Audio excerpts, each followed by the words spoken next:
Hello, everyone, and welcome to VR Download. We've had a 2 week gap until now, so there's a lot of news to cover today. It's great to be back. I got so many messages on our relatively short break of people asking when it would be back. It is today. I'm here today for a solo show. Then next week, hopefully, likely, Ian will be back too for our regular duo VR Download. So it is so good to see some of the regulars pouring into the comments already. I'm sure the numbers will start to build up as we get further into the show. Stormy Seas, Cheesel's Nasty, Arlen Kundert, Steve153. It's great to see you all. We really do have a lot of topics to discuss today. And as Stormy Seas says, indeed, back to work it is. So, thank you to all of our members, of course, both on UploadVR.com and on YouTube, as well as our growing patrons. These are people who are, supporting us with even more money each month. That really helps us bring in freelancers and outsource more of the kind of work that lets us focus more specifically on bringing you some of the more complex topics that we love to bring you, and travel to events to be able to cover things. There will be one specific event I talk about during this show that we think will be bringing you something very interesting. So those patrons are listed on our About Us page, and you also get read out on our podcasts. So that is XR Developer News, Podum, the developer of Smash Drums, HoloNet, Mike Manzano, Justin Corcoran of Phosphor Studios, Richard Meller, Parmesan, Qubits, Steve Lucas, and David Wyatt. So thank you so much to our patrons, as well as, of course, to all of our members in general. We deeply appreciate your support. I know a lot of people, aren't fans of the ad-supported model of online news where you read ads on a page. Well, to be frank, if you don't want to do that, the alternative is that you're going to have to, find another model of payment. And in our membership case, you won't see ads anymore, as well as being, given kind of a larger font size and priority placement in our comment section on our website. So we really appreciate it. Even if there weren't perks, we would appreciate it. So, yeah. As a lot of commenters are kind of hinting at, we do have 2 or 3 weeks of news here that we're going to be going through. So in total today, we have 13 different topics, and it really is all over the place. It was to the point where it was difficult to pick what do we even put in the title, what do we not put in the title. Some of them are in sections, some of them aren't. So I'm going to start by talking about 3 interesting Quest apps, including one that I tried while I was away, just in my personal time in an Airbnb, actually, and was really, really impressed by. So those apps are, first, we're going to discuss Zoom coming to Quest. That is the actual 2D Android app, not just a web app like most of the 2D apps on the Horizon store. Second will be the app I was just referring to, Putt Window. It lets you use your real putter and golf ball in Quest mixed reality. So that's beyond anything we've seen before. It's using the Quest pass-through camera access API to actually track the ball using computer vision. So you're not using any virtual ball. You're using your real putter, not a touch controller. It doesn't need any extra hardware. I was really blown away by it. The third Quest app we'll talk about is VR Android File Manager. It's an app that's just come onto the Meta Horizon store from the developer of Quest Games Optimizer, which a lot of you may use, and it lets you install APKs without a PC. I'll go into detail about why this is particularly significant, but the short answer is that you don't even need developer mode. You never need a PC. Some of the other methods that you don't need a PC always start with sideload something using your PC. This is a fresh Quest. Even if you didn't own a PC, this can let you download APKs from the internet and install them on your Quest, which makes it a kind of much more open system in practice. The next topic we'll discuss after those 3 Quest apps will be Varjo stopping supporting XR3 and Varjo Aero. From January 1st next year, those are no longer going to be supported with security updates and bug fixes. They're fully moved on to XR4. The next topic after that will be the Meta Quest UI overhaul, Navigator for Horizon OS. Specifically, that Meta has actually made a really significant change to it that has made it, in my opinion, go from bad to great. So I actually think the way they launched this, I say launched, it was only made available for the public test channel. It still is only in the public test channel. Had a really big, ugly flaw, but they've kind of solved that. And I think it's a game changer for the Quest user interface. And I'm kind of optimistic about where Navigator in the Quest UI is going now. I think Meta kind of does have a stable foundation here finally. The next topic we will talk about is the report that ByteDance is also working on a ultra lightweight Pico headset with a tethered puck. I say also because essentially this report is saying they're going to do the same thing as Meta.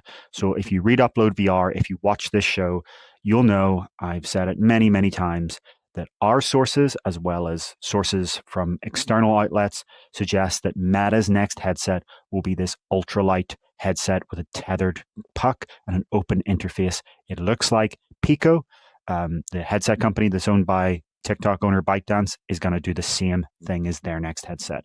You can argue over whether that's copying or not, but regardless, this is the direction that the industry is clearly moving in. Then we will have a smart glasses and display glasses section with 3 news topics, or should I say 4 news topics in it. We'll discuss Meta investing 3 billion euros in EssilorLuxottica, taking a 3% stake. EssilorLuxottica being the owner of Ray-Ban, Oakley, and many more glasses brands. We will then discuss apparent renders of the next-gen Ray-Ban Meta glasses leaking. So we may have a look at not the HUD glasses this year, the high-end stuff, but the actual next generation of the mainline Ray-Ban Meta glasses, what that might look like. We will then discuss the paper that Meta published in Nature. It's a peer-reviewed paper detailing some of the EMG wristband gestures that you'll use to control the HUD and AR glasses. So Meta Celeste later this year and AR glasses in coming years, perhaps 2027. We will then discuss Viture for the first time on UploadVR in this show, which is the kind of second place competitor after X-Real in the display glasses market. And specifically, we'll be talking about them announcing 4 new display glasses, including one called the Beast, which has industry-leading FOV and brightness. And I actually tried it at AWE, so I can tell you where I think display glasses are going in the near term and perhaps next year, because I also got to try their prototype that has the same 70-degree field of view as X-Real's Project Aura. So we're going to see some big advancements in headsets, but we're also going to see some big advancements in these kind of birdbath display glasses, and we'll get into that. Then, I'm saying then so often, there are so many topics today. We'll talk about Rec Room Plus subscribers getting Roomie, a floating AI companion. I'll muse wider on why you don't already have AI NPCs in single-player games and why that's far off for one very key specific reason, and why this is the model that I expect you will see AI companions come in through subscription, whether that be a generalized subscription like Rec Room Plus or even a more specific one. And we'll discuss how eventually it's very likely that you'll have a floating AI companion throughout your VR lifetime, I guess you could say, throughout the metaverse, if you want to be kind of buzzwordy about that. Then we will discuss Billie Eilish teasing on stage a 180-degree 3D release of her latest concert. So she specifically said she's working with James Cameron, and from that we can piece together that this is part of that James Cameron Meta partnership, and that in the same way that Apple brought out that Metallica concert, or at least 3 songs from a Metallica concert, Meta, it looks very likely will be doing the same for Billie Eilish and her latest concert tour. Then we'll discuss Sharp developing a hybrid haptic VR glove and controller. This is a really interesting one this week where it's not a force feedback glove, but it does give you tactile sensations to simulate virtual textures, the texture of virtual objects on your fingers, while simultaneously giving you a thumbstick and buttons. So this is not a product that they're definitely making, but it is at the point where they're saying they're thinking of making it and they have a preliminary price. So it's not just a research prototype. This is something that they're genuinely considering productizing and haven't quite decided yet. Then our final two topics will be the M4 Apple Vision Pro refresh with a new strap that Bloomberg's Mark Gurman says is launching this year. So it looks like the rumors of it being an M5 Apple Vision Pro next from Apple have now shifted to M4.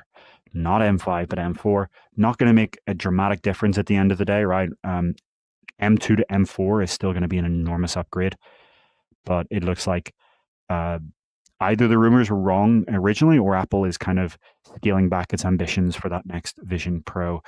And we talked on the last episode about how the real big next move for Apple is likely in 2027 with the Vision Air or whatever they end up calling it. But this is kind of their near-term spec bump for Vision Pro. Finally, our final topic will be the really interesting research that Meta showed off towards practical ultra-wide field of view headsets. What do I mean by practical? I mean headsets that deliver an ultra-wide field of view without making you look like a hammerhead shark, without requiring massive increases in the size of the headset, without having, this unwieldy form factor. And that is like one of the roadblocks that Meta leadership have stated to not wanting to do ultra wide field of view, that, they don't want to increase the kind of bulk of the form factor. They want to decrease it. So now Meta's display researchers, the same team that brought you Half Dome and Flamera and Butterscotch, have figured out how to do an ultra wide field of view in the same, roughly give or take, form factor as the headsets of today. So they will be showing that off at SIGGRAPH next month. And I was just in the past 24 hours or so approved with my media credentials for SIGGRAPH. So I will be going there and hopefully, unless something goes wrong, be trying these headsets on. And obviously I will immediately write up my impressions and let you know, have they figured out, a trade-off free way to do this, or are there trade-offs involved here? There are a lot of questions, but I'll discuss it more at the end. But field of view is something that is deeply important to me. To me, it is the magic of virtual reality.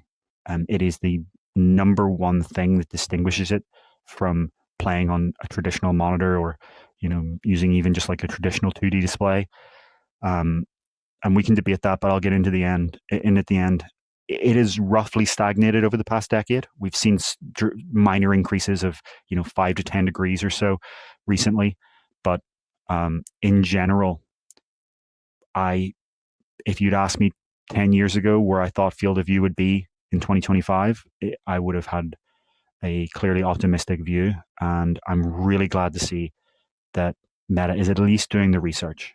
And that doesn't mean that Meta is about to release a product out of this. But my hope, my kind of cautious hope, is that it at least proves it's possible, such that we do see some company in the industry get into it. But I'll get into this more. I'm seeing a lot of people pour into the comments now. If you've just joined, I was just reading off the topic list. It's such a big show today after the 2-week gap that the topic list itself is taking a ridiculous amount of time to get through. So I can't even imagine how long the show is going to be. LL has joked that we're going to get our first 5-hour VR download today. Who knows? We'll have to see. We have a question here from How Not to Play. They say, David, I have a Quest 2, a PC, and a PS5. Would a Quest 3 or a PSVR 2 be better for an upgrade for PC VR? That is a big question. It's one I have mused about previously on this show. So I will start by saying that while I wish I could tell you what's better overall, unfortunately, how this works is that each headset has its own trade-offs. I know you don't want to hear that. You want one to be outright better. The reality is that PlayStation VR 2 will give you a kind of richer, higher contrast, more punchy color image that will make Quest 3, in comparison, look kind of washed out and dull. However, that will come at the cost of a softer image. PlayStation VR 2 does not have the full 3 subpixels per pixel, so they actually, what they do is they slightly blur the image so that you don't see a screen door effect, so that the pixels don't look like they have gaps between them. So you get this softer image. You also get a noisier image. The OLED panels that are used in PlayStation VR 2 have this mirror effect where you get this kind of fixed pattern noise and inconsistency over the display that almost looks like it's dirty or something. This varies between units. Some PSVR 2s are better than others, but for mine at least, it's something you pretty much always see. It's difficult to forget that it's there. So Quest 3, on the other hand, will give you a sharper, higher detail image. Not only are there more pixels, there are also more subpixels, and you don't have the blurring, the intentional blurring. But it will be a less vibrant image. So you're choosing between soft but vibrant and sharp but duller. And that's really unfortunate that that's the choice you have to make if you're choosing between these two relatively affordable headsets. But that's the reality. The other thing I would say is that, obviously with Quest 3, you can be wireless. You can, use virtual desktop or Steam Link or Quest Link, whatever you prefer. Whereas with PlayStation VR 2, you're always going to be wired. PlayStation VR 2 also has a taller vertical field of view, which is quite nice, and better binocular overlap. So the 3D effect is a bit stronger. But in general, you're going to have to choose between those two display types. I absolutely wish that we lived in a world where you could buy a $500 headset that had both the vibrance and richness, the deep blacks and contrast of PlayStation VR 2, and the sharpness and clarity of Quest 3. But we don't. Unfortunately, we just don't. You have to choose, unless you want to, double or quadruple your budget.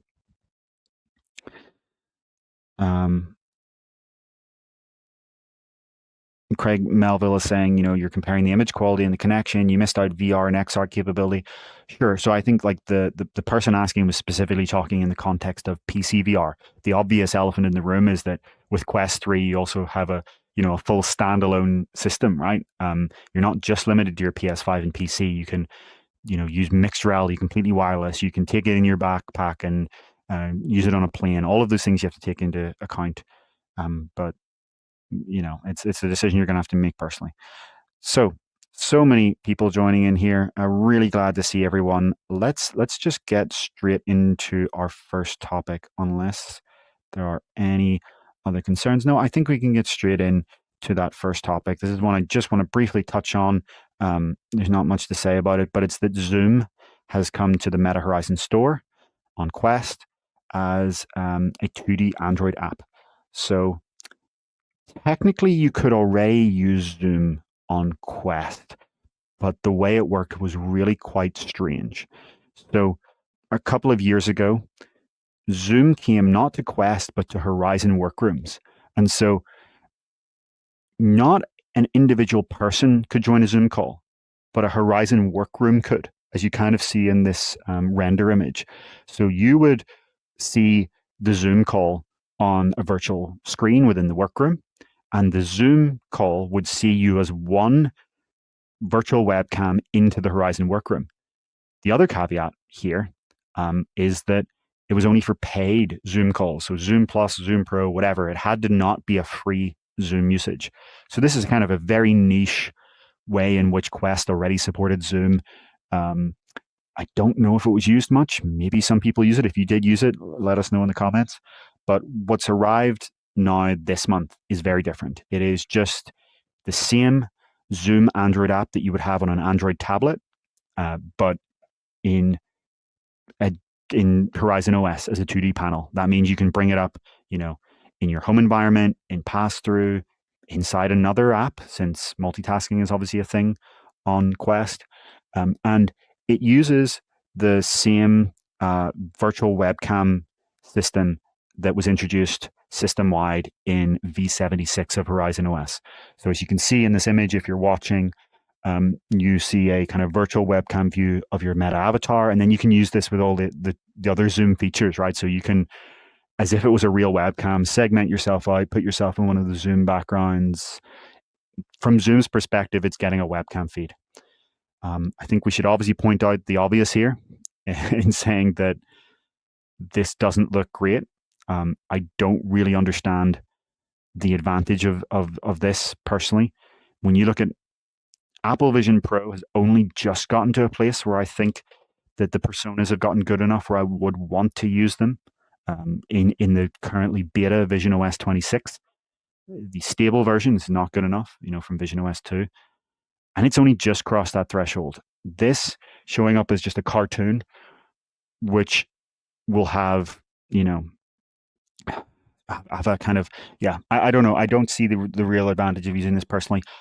But the foundations are there such that when Meta does ship codec avatars, it will highly likely just be able to work through the same APIs. Get a virtual webcam view from that. So some people have very strong opinions on this. There are people who like to use this. But there are other people who look at this and go, those Meta avatars are just not made for this, right? That the magic of VR, even with simple avatars, is having a shared sense of space, of having, your motion expressed through your hand tracking, your head tracking, your face tracking, which isn't on Quest 3 or Quest 3S. That's a huge thing to point out here. The only time you will see real face expressions on those avatars is through Quest Pro, which barely anyone bought. So I don't know. I guess it's interesting to have. Maybe a more viable usage of this would be if you're multitasking and doing some work and you just don't have the webcam on, right? You're just using Zoom as like a group call system. But we should at least note it. I think the most notable thing here is that this isn't just a web app. Most of the time when Meta says that something has come to Quest and it's a 2D app, like Wordle, like actually today, Spotify just arrived on Quest. It's just a web app. You can do the same thing by going to the Quest browser and going save to library. It's just the website packaged, not even packaged, just kind of put into a container. That's all it was. But with Zoom, this is the real Android app. So that's kind of notable. Anyway, let's move to the second topic here, which I'm excited to talk about, I should say, because I tried this while I was off and I was incredibly impressed. So this is a little mixed reality game on the Quest store for $6 called Putt Window. And what's special about it is that it uses the Quest 3 pass-through camera API to track a real golf ball using computer vision. So how does this work in practice? To set it up, you need to use some sort of soft backstop, a mat, I guess some sort of rug or something that will stop the ball from, bouncing far away or just rolling away. So you set that up, as you can see on screen. You just place down a real golf ball about 2 feet in front of it, and you put your headset on and grab the putter. That's it. The interface works. It's a really simple interface. It works with hand tracking. You never need to touch your controllers. There's no kind of crazy setup here. It works in a couple of seconds. And so what you see is in most of your field of view, pass through. But in the front, maybe 120, 140 degrees, you see a mixed reality golf green.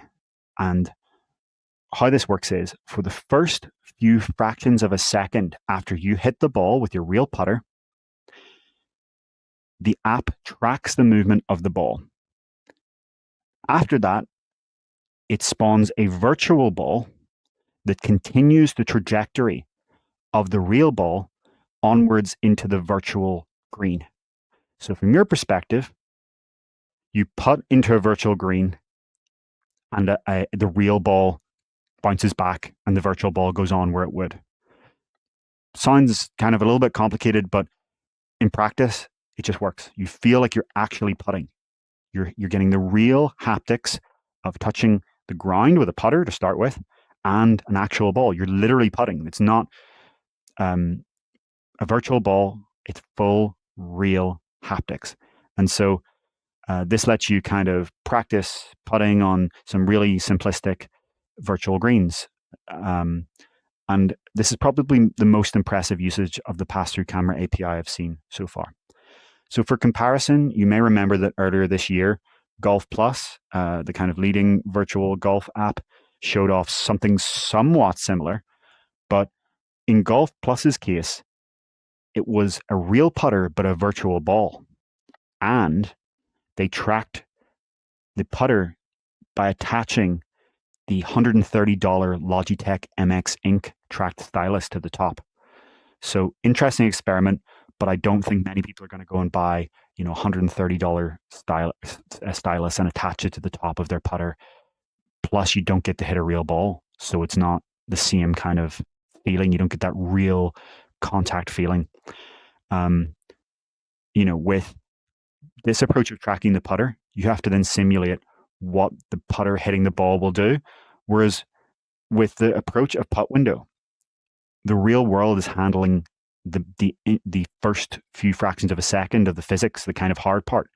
All that the system is then doing is extrapolating, right? Just seeing how did the ball move, what was the acceleration, velocity, all of that, and then extrapolate onwards. So I think this is a great example of how when the pass-through camera API came out, Ian and I said that nobody knows yet what developers are going to do with this, and we're going to be impressed. And yeah, this one's really impressed me. So if you're a golf fan at all, if you like putting, if you just want to play with something cool with the pass-through camera API, this is $6. Pick it up. It's a no-brainer, in my opinion, if you have a golf ball and putter anywhere in your home. And Golf Plus, the CEO and head developer there actually has looked at this and said that they're very impressed and that they actually intend to explore something similar for Golf Plus. So there's no promises there, but we could be in a world next year. That's just a guess, in my opinion. There's no timeline. We could be in a world next year where you can do this on all of the real world courses in Golf Plus. And kind of a really slept on app, I think, Golf Plus and virtual golf in general. We talk about walkabout mini golf a lot, but full swing golf and putting on real courses, it's something a lot of people are doing. It's Golf Plus, for example, is one of the most popular apps on Quest. They, by our estimates, have brought in, maybe like $40 or $50 million in revenue. That's just our estimate, but it's probably something like that. But they don't really get talked about a lot. Let me have a little look at the comments here.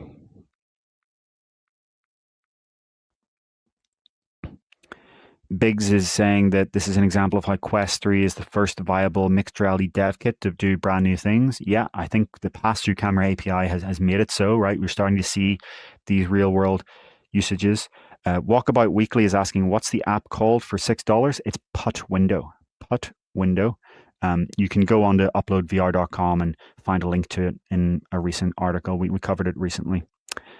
Let's have a look here. Jack B is pointing out that the golf simulators cost absurd amount of money and have advanced very little. And the Jack B is speculating on, and some others are, when do we get from this to a driving range simulator? Well, you're not going to. There are obvious safety differences between putting. The Putt window is purely about putting, and going to full swing. Swinging a full real golf club in your home is dangerous on many levels. So they're going to have to find ways to explore that. Maybe it will need to be something that only happens when headsets are designed to be worn outside. We get water resistant, sleek visors and things like that. Maybe it has to be something for AR glasses, but it'll certainly be interesting. Craig Melville is saying you could easily cheat the system by making the distance shorter and every shot would just be straight. I think it does have a minimum distance. Like, it won't work. You do kind of see in mixed reality this little like 2 feet kind of area, but I mean, of course you could cheat it, right? Like, it's not a multiplayer game right now. You can cheat any video game if you really want to, right? The point of it is to improve your putting. It's not going to improve your putting if not. Yeah, so let's move on to the next topic here. Craig Melville saying the camera pass-through API has been in Vision OS for a while now. Yes, but only for enterprise. So this is an example of something that you cannot do on Apple Vision Pro, but you can on Quest 3. And I think as more and more interesting ideas like this come out, it will put more pressure on Apple to do this. So you will be able to do it on Google's Android XR at launch, the Samsung headset. Google has said they will have pass-through camera access as a developer feature. And you will have to see if Apple brings this as part of Vision OS 27 next year. Hopefully so. I think a lot of developers would like it. And just to be clear, for anyone wondering about like the privacy concerns here of apps being able to use your headset camera, you get a pop-up that says, do you want this app to be able to have access to your headset camera? If you don't want it, you hit decline. You're not going to be able to do this, right? By definition, if it can't see the ball, it can't track it, but it's up to you. The app doesn't get it unless you give it permission. Okay, let's actually now move on to the third topic here, which is an interesting little app that has just launched called VR Android File Manager. So what's special about this is that it is on the Meta Horizon store, and it lets you install APKs. So to be clear, you've been able to install third-party APKs on Quest for many, many years now by using a PC. You connect a USB-C cable. As long as your headset's in developer mode, you can use either Meta's Developer Hub, SideQuest. You can open up a command line prompt or terminal and do it yourself. But this is different. This doesn't require any PC of any kind or phone or any external device. With this app, VR Android File Manager, you just download it from the Quest store in your headset. Then you can go into your Quest browser and download APKs and then open this app and find it and install them. And so it's interesting that Meta approved this because around a few weeks ago, they actually removed, or I should say, forced the developer to remove this same feature from their app on the Quest store, the Horizon store, saying that if they didn't, that Meta would remove the whole app from the store. And you can see here's the message that this other app developer, Mobile VR Station, got from Meta before they removed it. So it looks like, my own speculation here, Meta accidentally approved this feature in VR Android File Manager. I wouldn't expect this to last long.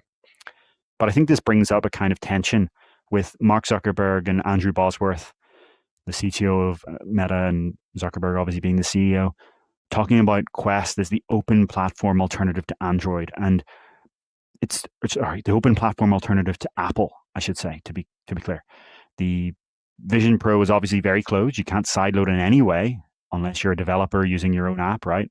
Compiling your own app. So it should at least be pointed out that Quest is more open as an ecosystem than Vision Pro. Absolutely undeniable. You can sideload apps using a PC. Becoming a developer, turning on developer mode, is a really quite short process. You tick a box and you add in either like your phone number or a card, and that's it. With this, you don't need any of that, right? You don't need developer mode even on your headset with this, which is the interesting part. With Vision Pro, you can't do any of that. But if you want to say that you're the truly open platform, you should be able to download an APK in the Quest browser and install it right there, just like you can on your Android phone, right? And sure, you can put all of the warning pop-ups just like you would have on your Android phone of, this does not come from from the App Store. Be careful. This is potentially harmful. Yeah, whatever. The owner of the headset is an adult. You can give them the freedom to do that. They don't have to, right? Apple doesn't. You can't do that on your iPhone. I can't go to a random website and download an app from my iPhone. Apple has obviously been forced now by certain regulators to open up in a very specific, narrow sense to third-party stores, but it's still not the same thing. But like if they want to call themselves an open platform, the open alternative, it seems like that's something that should happen. So, to just recap on this, Biggs is saying it's way more open, not even close. Yeah, absolutely. Quest is way more open than Apple. But if you want to call yourself the open platform, I will be very interested to see whether Android XR allows for on-headset standalone sideloading from the web. Yeah, so just to recap here, this specific app, which I forgot to mention, comes from the same developer. No, I did mention comes from the same developer as Quest Games Optimizer. I mentioned that at the start of the show. Is probably not long for this world when it comes to being on the Meta Horizon store. I expect Meta will take this down relatively soon. Just speculation, but I expect it will happen. But it brings up a broader discussion. I'm sure Ian, if he was here, would say the same kind of thing, that Meta, you shouldn't need a third-party file manager to install an APK on your headset.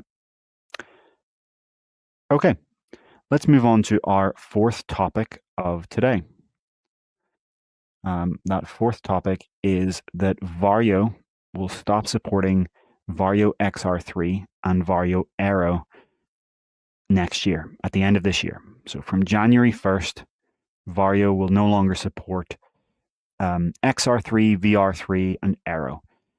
If you don't know what Varjo is, it's a Finland-based startup that sells ultra high-end tethered PC VR headsets with very high central angular resolution, mainly intended for enterprise and government users. XR3 and VR3 were only for enterprise and government, and they launched in 2020, roughly the same time as Quest 2, with retinal resolution, but only in the central 27 degrees. So what Varjo headsets used to do before XR4, to be clear, before XR4, is that they had two displays per eye. You had the background kind of peripheral display, which gave you like a normal resolution that you would get in a relatively high-end consumer headset. But then you also had a micro OLED display that was spliced into the very center of the field of view, such that in the very center of the lens, you actually got human eye retinal resolution. So that was the case for XR3 and VR3. You know, you had like, I don't know, 3K displays for the background or something like that. And then, you know, true retinal in the middle. Then Varjo Aero is different. It was the same thing basically, but just the background display, not the retinal one. Still high resolution, right? 3K is still, for its time, 2021, very good. It was, you know, the highest resolution headset you could get at the time as a prosumer, and it didn't have the cameras on front, so you didn't get any pass-through. We did review it. Personally, I was not a fan of the aspheric lenses. I think that no matter how hard they tried, they just couldn't get rid of those distortions. And they stopped making Varjo Aero very shortly after the XR4 series was announced, which was at the end of 2023. And the XR4 gets rid of the dual display thing. It's just a single 4K LCD per eye. And they have like a very highly distorted lens. I mean that in a not in a negative way. I mean, it's distorted such that the resolution in the center is a lot greater than the resolution in the outside. So they kind of just use a 4K LCD per eye, and you get that near retinal resolution in the center. And as you go further out from the lens, it gets lower and lower resolution. You know, and I kind of give not a review, but a hands-on article of XR4. I went to try it, and you know, I really liked it as a VR headset, but it was very disappointing when it came to its pass-through. So that's, you know, I keep saying XR4 is their current headset. You can buy XR4 as a consumer if you want. So it's for both, you know, military and enterprise and for consumers, but $4,000 for the headset that's a lot of money for what it is. And if you want the focal edition with the autofocus pass-through cameras, it's $10,000. And I wouldn't do that. The pass-through cameras are not. The pass-through felt very similar to like a Quest 3 and Vision Pro. It wasn't dramatically great. The VR was great though, really, really great. You know. Anyway, this topic is just to cover that Varjo is not releasing any bug fixes or other security updates for those older headsets. It's now fully moved on to XR4. They also recently announced early this year that you need a $2,500 a year subscription to use some of the most advanced mixed reality features. So you can see that they're kind of streamlining their operations, trying to cut costs, bring in more revenue. The obvious thing for any kind of business that wants to kind of perhaps avoid tough times, it will be doing. Okay, let's see if there are any relevant comments. Not Suspicious is asking, did I miss the FOV research headsets discussion, or is that coming up later? So that's coming up later near the end. We are just about to move on to topic 5 of 15. So we're going faster than I thought, but we'll get there in the end. We do have some smaller topics to get through. But the next one, I think, is actually kind of a major one for the Quest ecosystem in terms of its significance. And that is the change that Meta has made to the new Navigator UI for Horizon OS that I think has kind of brought it from bad to great and has made me optimistic about the future of the user interface for Quest headsets. So if I can ever actually find the image here, yep. So if you're not familiar, if you're not on the public test channel, which is like the public beta of the Horizon OS of Quest headsets, in late May with Horizon OS v77, Meta started to roll out a completely overhauled system UI. And here's a kind of general image depicting a very zoomed in version of what it looked like, not really exactly what it looked like. And so the key thing that Navigator does is that instead of having each system UI component be just another 2D panel, just another 2D window that is treated the exact same as any other 2D window, it moves them in to this system level overlay that goes in front of all of your virtual and mixed reality experiences and in front of your windows, which just makes so much more sense because before, or should I say right now, because it's stable is still the old UI, right? When you open, the quick settings or the camera to start recording or notifications, it will take over one of your existing 2D panels, one of your windows, which screws up your whole layout. It feels like playing whack-a-mole with interfaces, right? You open just to change a quick setting or just to start recording, and it pops up and shifts all of your other windows aside. It's a terrible experience, and it's the key thing that Navigator solves. So now, you click quick settings down here in the right, and it's its own part of the Navigator overlay. When you close Navigator, it all goes away, and you're back with whatever window layout you had before or your virtual world. It also has a much better library instead of library being another one of these apps, again, which that was always just insane to me. It's just such a dumb way that this used to work, where the library was just another app. Like imagine, that the app list on your phone was an app that was in the app drawer, and even worse, imagine on Windows that it was like and just another window to be able to launch applications. Crazy. This is quite analogous to the start menu in Windows, right? You click the start menu and it pops up over everything else.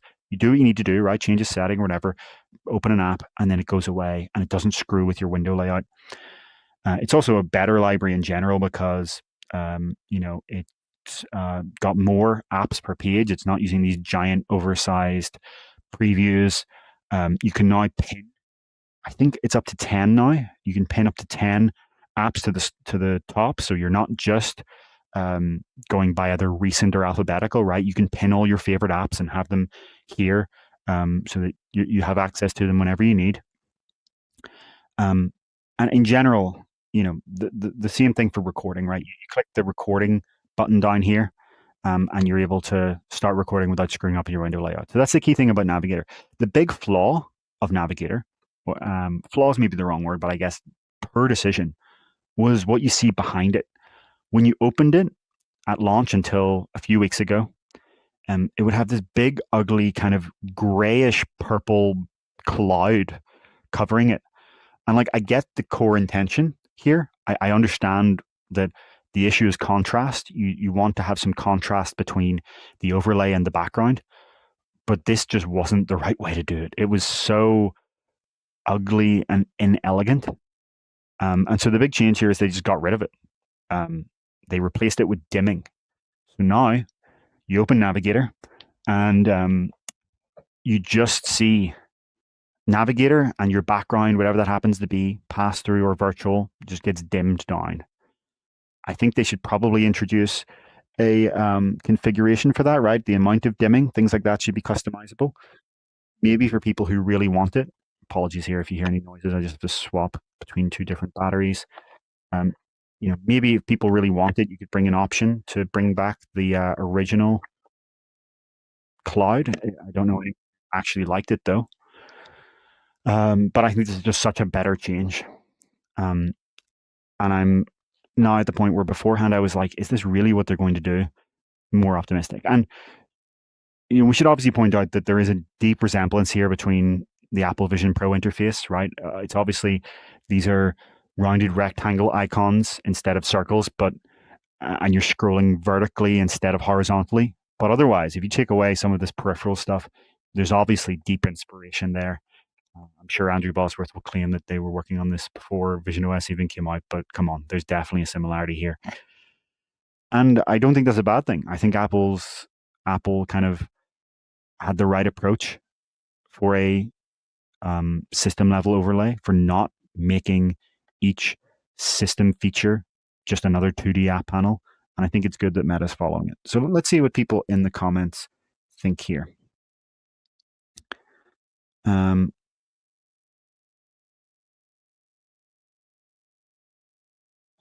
Yeah, so Jonas is saying that they liked the cloud to avoid depth conflicts, but otherwise it was ugly.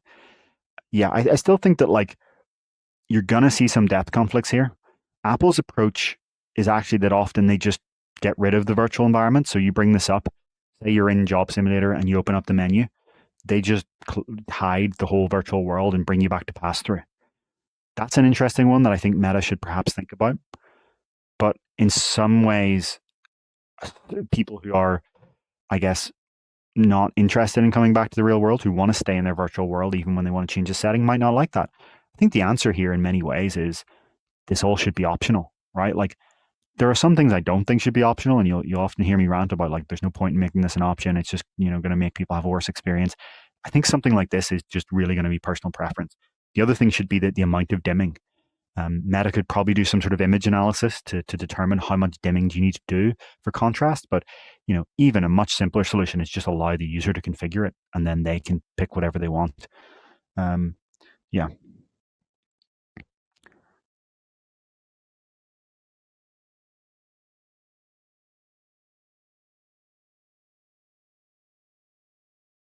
Distracted Gaming is saying they have Navigator in stable, not PTC. That is certainly very interesting. I have not heard of anyone else having it in stable so far, but that could suggest that Meta has begun that slow rollout that they talked about, that they said, in May it was going to happen in the next few months. I guess we're in late July now, so it's not very surprising. It's very interesting to hear Distracted Gaming. That's super interesting for sure. We have someone who really doesn't like it, Gamertag VR, saying, I hate the Navigator update. The OS is a pain in the arse and adds an extra layer that wasn't needed, in my opinion.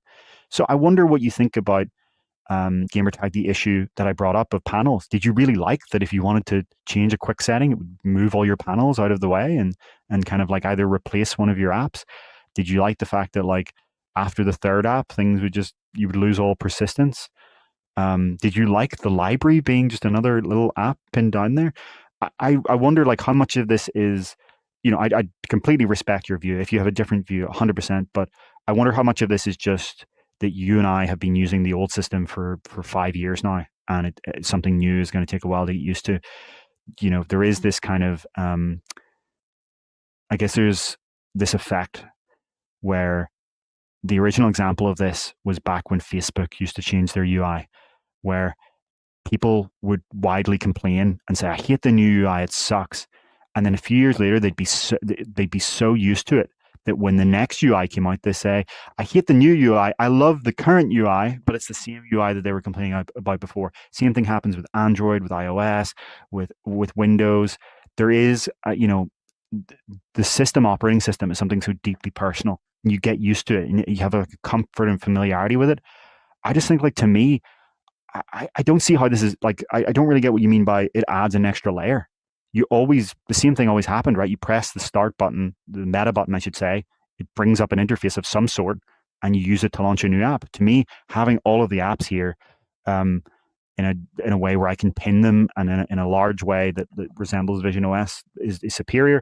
I love the fact that I can start a recording without opening a full 2D app. I don't know. I really like this, but it's really interesting to see that there are different opinions here, of course, and that's always going to be the case. And I wonder if we'll see what happens. Daniel Leeper is saying, I don't think most people using Quest could care less as long as they can access their apps. I agree with you. I think most people just want to use the system interface to launch apps, you know? And this is something I say when people bring up the idea of, oh, it shouldn't be an app list. You should have a bunch of, video cassettes that you place into a virtual, NAS and press the button and it starts. Like, no, the usage of the system interface for the vast majority of people is to launch the game they want to play, right? Be that Beat Saber or Population One or Gorilla Tag. They want to put on the headset and they want to launch a game. Most people probably spend like 20 seconds in the system interface. And to me, like, that's why this is better in a way. Like, what, like, look at it. It's just your apps. Like, that's another great thing, by the way, right? The old interface, you opened it up and the default was this Horizon feed thing that had like a bunch of, I mean, it's still here, but it's not the default anymore for my headset, at least. This Horizon feed thing that was a combination of like Horizon Worlds and all that. Now for me, I guess it could be an A/B test. It's hard to know what's different between headsets. I launch my headset, and just like when I launch my phone, I get a list of apps. You put on the headset, you see the apps, you point at the app you want, and you click, and you're in it. To me, that's why this is a good interface.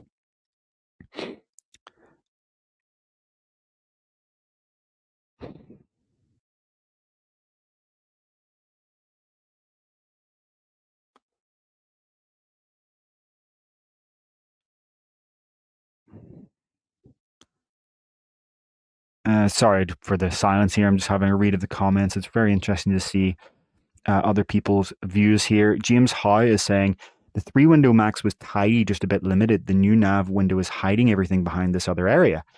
I used to have a lot of things on my start bar, which are now gone, like the clock. So I get that in some sense that, to me, it was never tidy because you had your 3 windows, right? Say I have a browser here and Spotify here and like a YouTube video here. As soon as I wanted to change a setting or start a recording or or check my notifications, one of those windows gets deleted off, not deleted, minimized. And then this system interface takes its place and I have to now rearrange everything. It's horribly inelegant. I mean, a lot of people thought this, right? It's like, I don't think this is a view that's unique to me. And, you say that the new window is hiding everything, but the idea is you only open it for 5 seconds. You only need to open this if you want to change a setting or launch an app or start recording. This isn't your home screen. This is just the start menu, right? It's not your desktop background. It's the start menu on Windows. You click the start menu on Windows and yeah, it comes up above everything. Well, I get above some parts, right?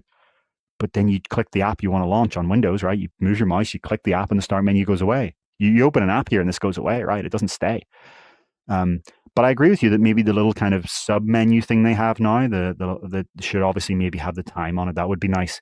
In the same way you get the time and battery. I think it's a great idea to also keep that at all times.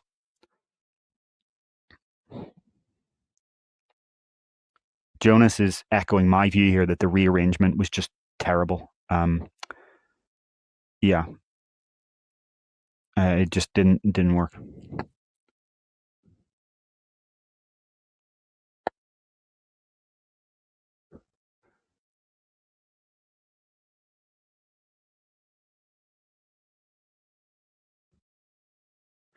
Clayman is saying they don't like that the apps are smaller now. They actually want them to be bigger. So I guess that would also mean kind of either fewer per page or they go outside your field of view. Again, I'm going to echo what I said earlier. It should be an option.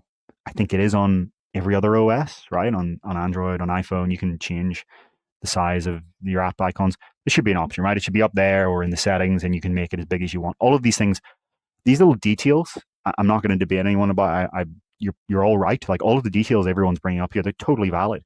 But I'm just talking about like the fundamental interface architecture of having the app launcher and quick settings and things like that be overlays rather than Windows is just a lot better.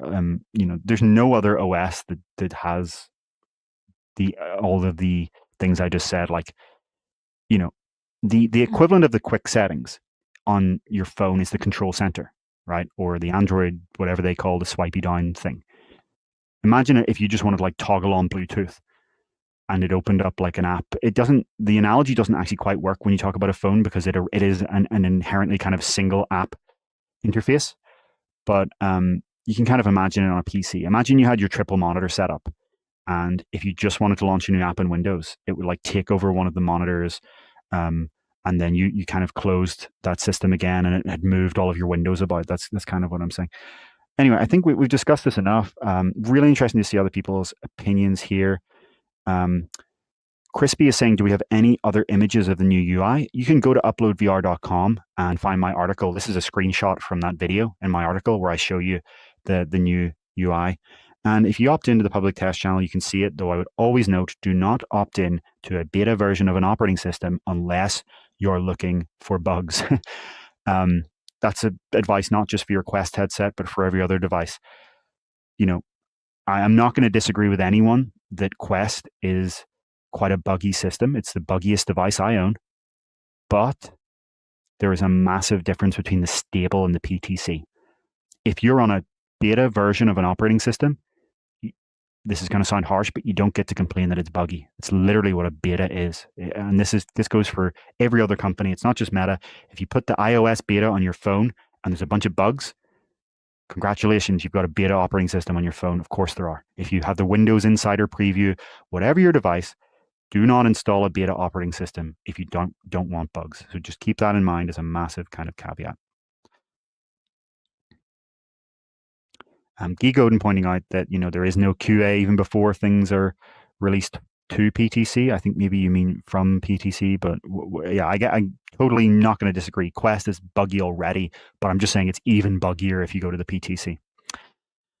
Okay, let's move on to the next topic here. ByteDance, Pico. So one thing we find really interesting, this is kind of a behind the scenes thing, is that the Pico articles, even the ones that are really interesting, don't really get that much traffic. And we can see why by digging in. I think a lot of Americans just don't care because Pico doesn't sell to consumers in America. So I've seen that on this show too, where some people say, I don't care, stop talking about this. And I get it. It's very frustrating that the only company that makes a direct competitor to Quest does not sell in North America. If you're in the US and Canada, I would say, if you're in the US and Canada, there's a lot of stuff you get that the rest of the world doesn't get, like software features. A lot of these companies, doing AI features, launch them in the US first. So there's a little bit of swings and roundabouts going on here, but I totally get it. Like, there's a frustration there. You don't care about Pico. But for Europeans, for people in the Middle Eastern and Asian countries where Pico does sell, it's an interesting alternative.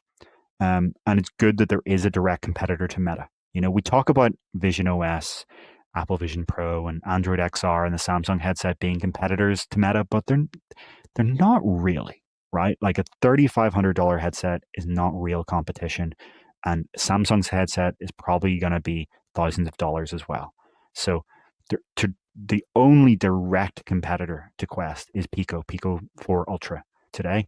And it looks like they are going to be doing the same thing next year, perhaps. So this is a report from The Information, and it suggests that Pico is going to also release an ultralight headset with a tethered compute puck. For background here, as I mentioned at the start of the show, we talked about on previous episodes in this show and on UploadVR.com, our sources, as well as other sources from other outlets like the Wall Street Journal, The Information, I think Luna, Brad Lynch, everyone in this industry has sources saying that Meta's next headset is going to be an ultralight headset that offloads the compute and battery to an external puck. So not just the battery like Apple Vision Pro, but the actual computing hardware will be offloaded to this phone-sized thing, maybe like a little bit bulkier than a phone, that can fit in your pocket. And so by doing that, they can make the headset really, really light. According to some of these reports, we're looking at like 100 to 150 grams, really light, like big screen beyond level light, while still not requiring a PC and still being, having mixed reality, hand tracking. And so in Meta's case, to be clear, as I keep saying, it's going to be essentially a Quest. It will run the same Horizon OS as Quest, access the same Horizon store. It is the same ecosystem, the same compatibility. The caveat being, our indications are that it will not have controllers in the box. It will have hand tracking, so it needs to be a Quest app that supports hand tracking, but there's no reason that if Meta wanted, it couldn't also make the Touch Plus controllers an add-on accessory, right? Just like Apple's going to do with Sony's controllers. There's no reason you can't go out and buy, $100 Touch Plus pack with right and left and start using that. Maybe the headset doesn't have the same wideness of tracking volume. Maybe the cameras aren't optimized for that. Maybe they are, though. Who knows? We don't know. But the news here from the information is that Pico is essentially doing the exact same thing. So a lightweight headset with an open periphery and a tethered compute puck. What do I mean by open periphery? I mean that just like something like Quest Pro and just like the upcoming Samsung headset, it does not have this ski goggle-like face pad that covers, your cheeks and the side of your eyes. You can see the real world out the side and directly below you, such that not only does that have certain advantages for comfort for some people, but it also means that you are not cut off from the real world. Your external peripheral field of view is just handled by your real vision. There's nothing cutting you out. I can show you like an example of what that looks like in the Samsung headset. Stand by. But this is important because not only does that actually shave off a bit of weight itself, but I maintain the view that I have expressed before, that I don't think that any headset that isn't open periphery will ever go truly mainstream. Now, we can debate all day what the word mainstream really means. In some sense, Quest 2 was the first mainstream headset. There's no definition of mainstream. But I'm talking about a device that is as popular as a tablet, right? That is so popular that it is considered one of those things that most households have at least one of. I don't think that any headset that doesn't let you see the real world out the side by default will go mainstream. Now, that doesn't mean that you can never block off the sides. The Samsung headset, just like Quest Pro, has optional blockers that you attach into the side, right? That's the model that I think is going to be what goes mainstream. And I think it's clear that Meta and Pico know that too.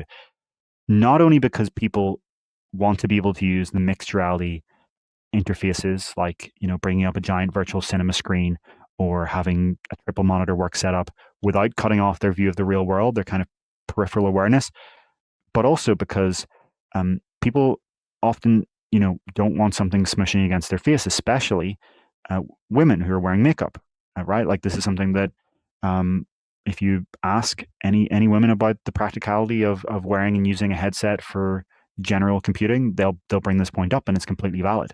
So by moving the weight to the forehead for now, and over time as headsets get even lighter and lighter, to glasses arms, stems, that issue gets avoided, and it means that you can kind of choose your level of immersion. So Pico and Meta both moving towards this. What we don't have is a release date of any kind. So our sources and the Wall Street Journal indicated a few months ago that Meta's plan was to launch in 2026, but the information, interestingly, now says that it's 2027 is Meta's target. So a lot of this is going to be up in the air. I think it could be one of those things where Meta hopes for 2026, but their kind of worst case scenario is 2027.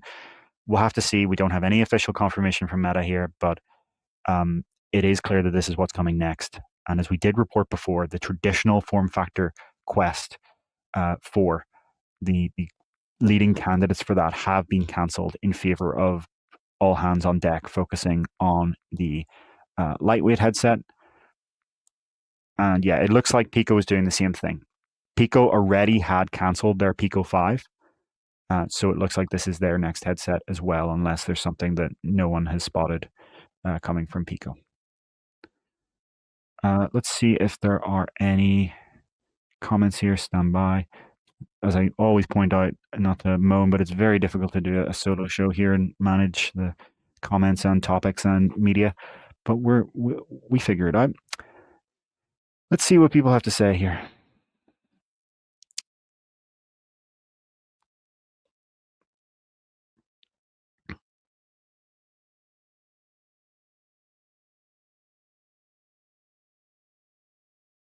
Okay.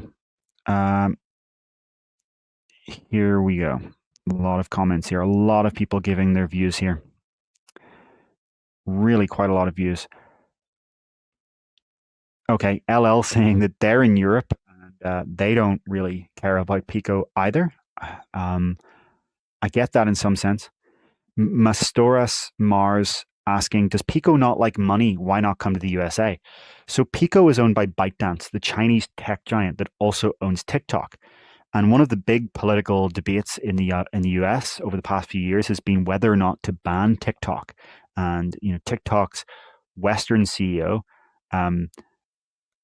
has actually been in front of US politicians multiple times now, as you've probably seen some of the clips. Senator from Singapore being one of the kind of meme clips, where they have been grilled about this topic. There have been kind of political pressure to ban it. It was going to happen, right? There was a TikTok ban in place from the Biden administration set to kick in. It did happen actually for a few days, and then Trump rolled it back. And so if you're in that position where Pico is this tiny business that maybe will one day be big, and TikTok is this enormous business that today is big, and losing the US would be catastrophic, do you want to rock the boat by launching a consumer device covered in cameras that is a privacy scandal waiting to happen, that is just going to, in their mind, it's all risk, right? With very little reward. Why would they want to, the next congressional hearing, have, well, what about this headset you've got that kids are wearing and playing games on? Are you transmitting camera imagery back to the Chinese Communist Party? No, I'm not dismissing these concerns. It is entirely possible that ByteDance, as a Chinese tech giant that by law has to have a Chinese Communist Party member on its board of directors, could do these things. So I want to be clear. I'm not taking a position here. I'm not saying it's a ridiculous thing to say. I'm just pointing out from ByteDance's perspective, they're not going to take that risk. So that there was a point at which ByteDance was going to launch Pico 4 in the United States, but I don't think it's going to happen until a very different political climate. Arlen Kundert is saying that they care about Pico. They want competition for Meta in any context. And I agree with that one. Meta does need to have direct competition. It's a shame that it's ByteDance of all companies doing it, but it's better than no company being direct competition.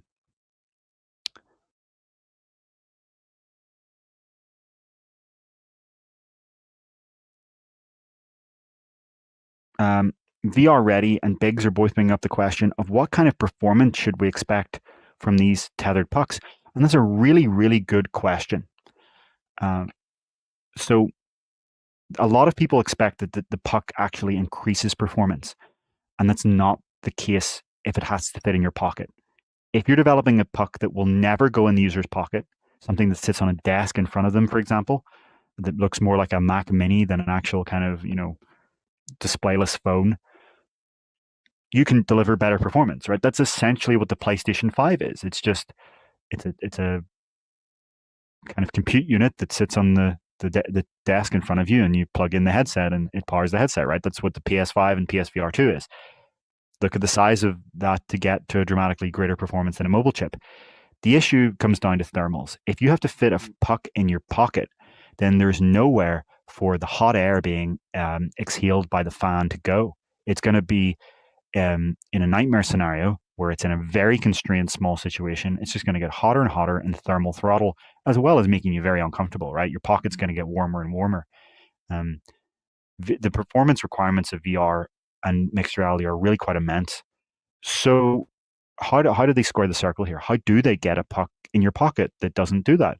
I think the answer is that they have to intentionally clock it lower than they would if they were going for peak performance. They have to get to something that is thermally stable and doesn't require a huge amount of hot air being pushed out. Where the heat isn't going to get to an extreme amount. So I would expect perhaps Quest 3 parity performance. I don't know. This is my speculation. It's possible that they figured out, some things that I'm not aware of, but the laws of physics are kind of non-negotiable. There's no magic solution here. We will have years of chip advancement, but Quest 3 and Quest 3S have the massive advantage of being able to exhale the hot air into the open air around you. This is a rant that I often go on, so I apologize to our VR download regulars for this one. But if you look at this line, this seam around the front of your Quest headset, that is not an accident. It is not an artifact of manufacturing. It probably does make it slightly cheaper, than having a full sealed thing, right? It's easier to manufacture, but that's not why it's there. And it's not just an artifact of manufacturing. It's not coincidental. It's not aesthetic. This is the most important part of the headset, this seam around it. Allow me to explain why. This is where the hot air is pushed out and drawn in, the cool air drawn in. It is essential for your Quest. If it was not there, your Quest would thermal throttle. And what I mean by thermal throttle is when the processor gets so hot that if it went hotter, it would actually damage itself and risk the headset literally breaking. So what does the system do? All computing systems do this.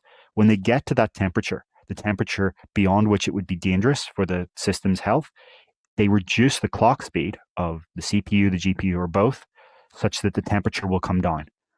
But the CPU and GPU clock speed reducing means you get less performance for the game you're in. In VR, that's absolutely catastrophic, right? If there's dynamic resolution, the system can bring down the resolution and you won't get stuttering. If not, you're just going to get stutter, judder. It's going to get worse and worse until, if the thermal situation is really dire, the CPU and GPU clock speeds are going to get so low that you're just going to get a juddery mess. So this seam on your Quest headset is absolutely essential for you to not have a juddery experience after half an hour or an hour. So there will have to be there very likely have to be something like that on the puck as well, but it will push it out into your pocket, which is not ideal, but better than nothing at all. But you will have to constrain the thermals to work well. So this is the issue of a puck. I expect if you kind of take the 2 steps forward of 3 to 4 years of chip advancement, you're also going to take 2 steps backward of the more constrained thermal profile. And unfortunately, that means that I wouldn't expect these things to perform better than a Quest 3. Let's have a look at some of the other comments here.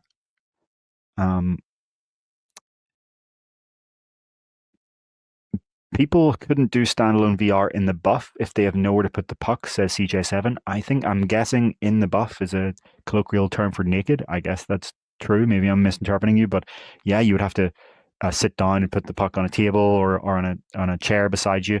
To be clear, these headsets for Meta and Pico, these ultralight headsets, they're going to be very optimized for doing what Vision Pro does, which is to turn screens into software, to have a giant cinema screen, to have your 3-monitor setup.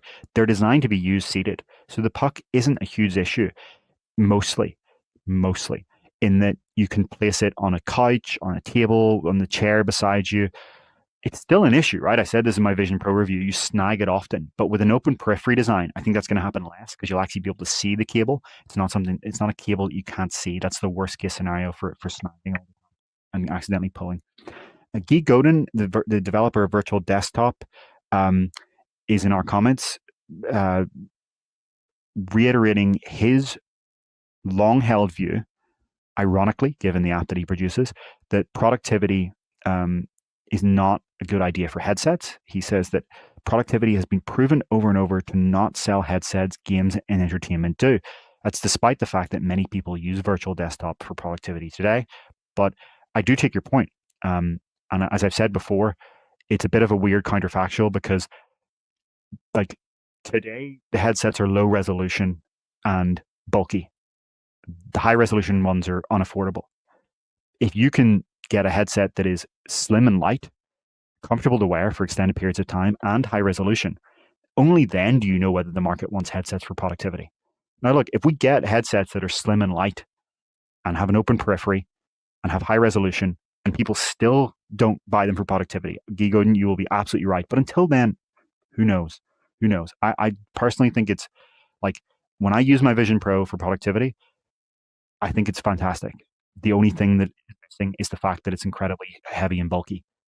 I think we'll be surprised by what happens there.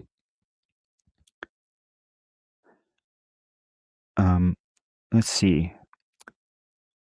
Yeah, LL is all for ultralight headsets with a puck.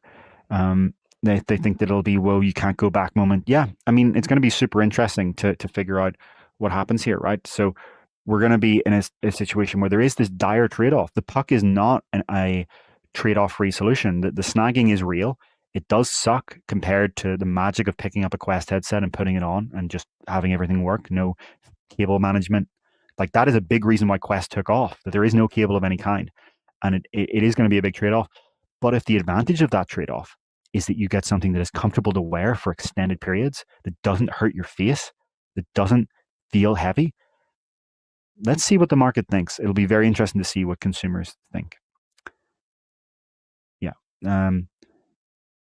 Craig Melville is saying the downside of open periphery is that you lose the immersion factor of VR. Well, maybe you put that comment in before I pointed out.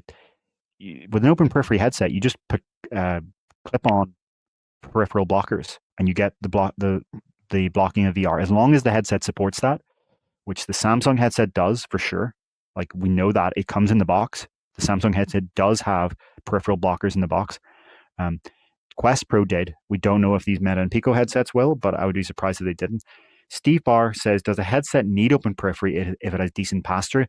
I mean, yeah, because even having, I think, in fact, it makes it even more important because open periphery doesn't make sense for VR, right? I think that sucks. I said in my Quest Pro review, if you're in a virtual reality world, seeing the real world out the side, that's terrible, right? No one wants that. That's what the clip-on blockers are for.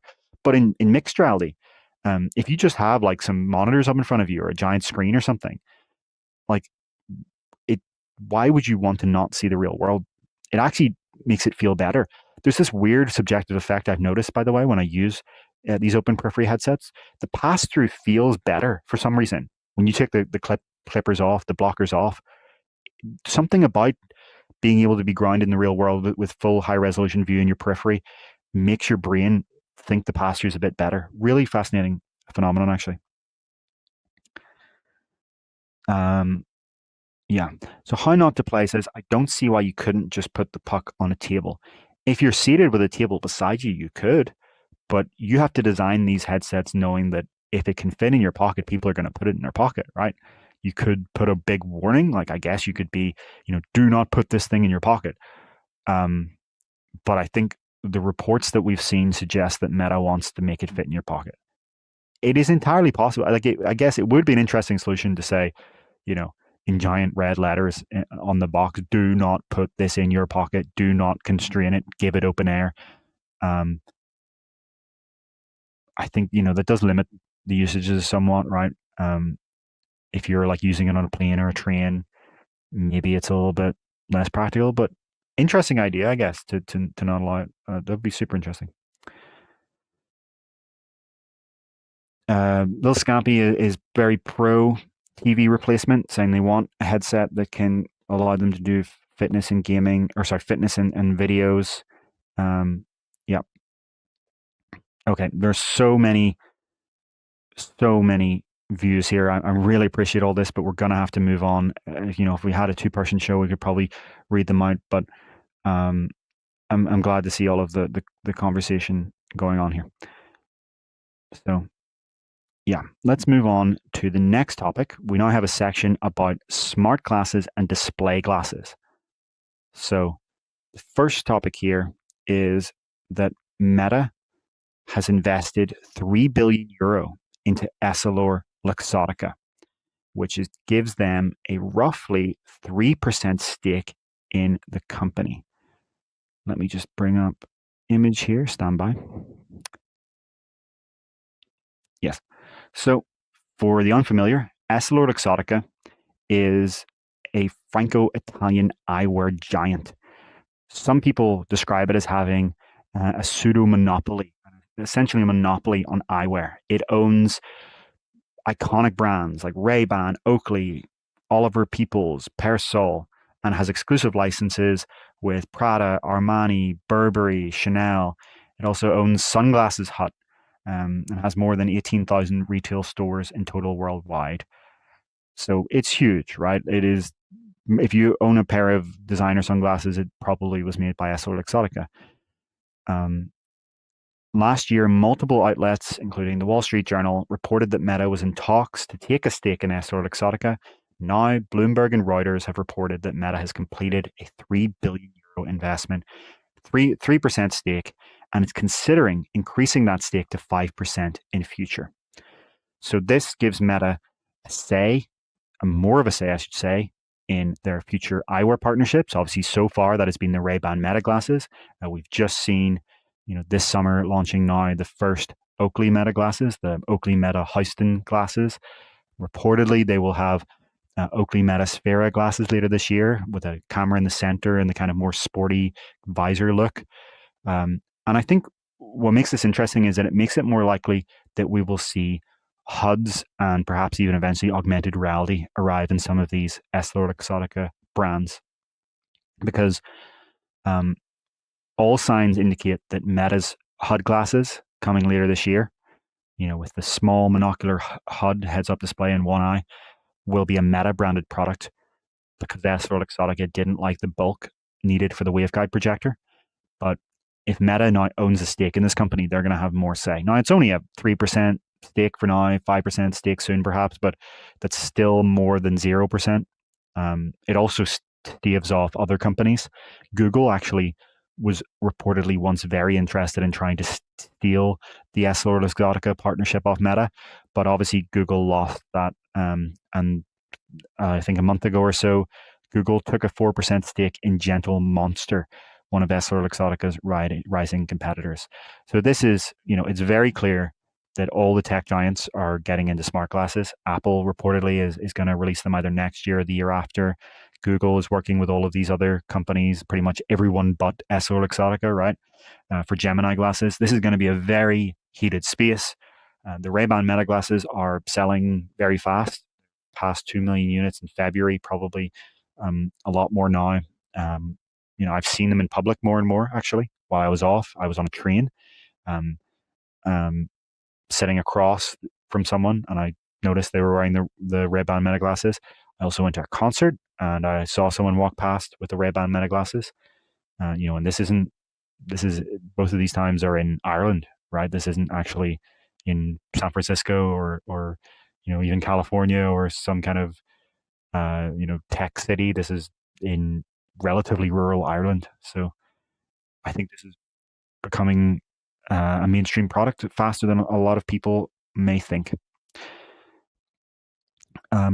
Biggs is saying that this is a brilliant move by Meta. And yeah, I agree. I think essentially Meta accidentally made what may turn out to be their smartest decision in their history when they partnered with EssilorLuxottica for the original Ray-Ban stories. It was only ever supposed to be a transition product before AR glasses, a kind of experiment to see, is there any utility in releasing smart glasses with no display at all? And the Ray-Ban stories flopped, right? You may not even know they existed. Before Ray-Ban Meta, there was Ray-Ban stories, complete flop. Then they come along with Ray-Ban Meta, the next generation, the current generation that we have now, right? And it wasn't even supposed to be AI glasses. AI wasn't even supposed to be a feature of them. And then quite close to the end of the product's development, large language models were obviously taking off. You had ChatGPT, Meta's Llama, et cetera, and they kind of realized, wait a minute, these have cameras. They already have, speech recognition and speech synthesis on device. Could we put Llama in these things and, at first do just purely voice, and in future, from the perspective of product development, do camera analysis? And they pulled it off in kind of the last few months. And the anecdote I always say here is that like um, we were at a pre-briefing for these original Ray-Ban Meta glasses in 2013, like a month or so before they launched, and there was no mention of visual AI at all, like the ability to use the camera and say, like, hey Meta, what does that sign say in English? Or, hey Meta, what exact model of Ferrari is that one over there? That kind of thing. We asked, and this was a month before the product launched, and they were like, no idea, don't think so. Like, these were just Meta PR people, obviously, but they were like, no, yeah, I haven't heard anything about that. And I think they were genuinely serious. I don't think they were lying to us.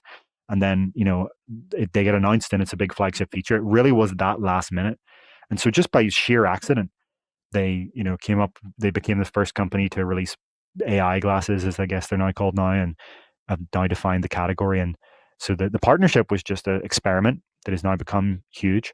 Um, the AI thing was an accident, and now they were they before they launched Ray-Ban Meta, their plan was basically, if this flops again, like Ray-Ban Stories, we're just not going to do any more smart glasses until AR. We'll just wait for full AR. Okay. And what happened was obviously the opposite. These things have become a massive success. They are selling very, very quickly. They are becoming, a new tech category. And so now Meta is releasing, the Oakley Meta Houston glasses, the Oakley Meta Sphera glasses later this year, reportedly. I think there's reports of Prada Meta glasses. And so now Google's coming in, Apple's coming in. It's interesting to see how this kind of almost just accidentally happened. And so it's at the point where, and yeah, Nicholas Jansen saying, didn't they launch without AI? Yeah. At launch, Meta AI was like I think it was like an early access feature you could opt into in the US only. And then a couple of months after, the image feature came out as early access as well. So yeah, they did launch without these features. At launch they were just called smart glasses. Now Meta calls them AI glasses. But it's really weird that now, like, their most marketed, I don't think there's an example of a product like that where the most marketed feature wasn't actually a feature at launch, like the feature that defines the product from the company's perspective. Yeah, and I mean, look, I've said this before, I really like my Ray-Ban Meta glasses. If you're gonna wear sunglasses anyway in summer, why not have ones that you can take calls on? I take 100% of my phone calls today on the glasses. The microphone is excellent. The speakers are great, and I love the fact that I'm completely open ear. I still have full access to the real world. I can hear my own voice. Something I hate about taking phone calls with headphones or earphones is that you can't hear your own voice.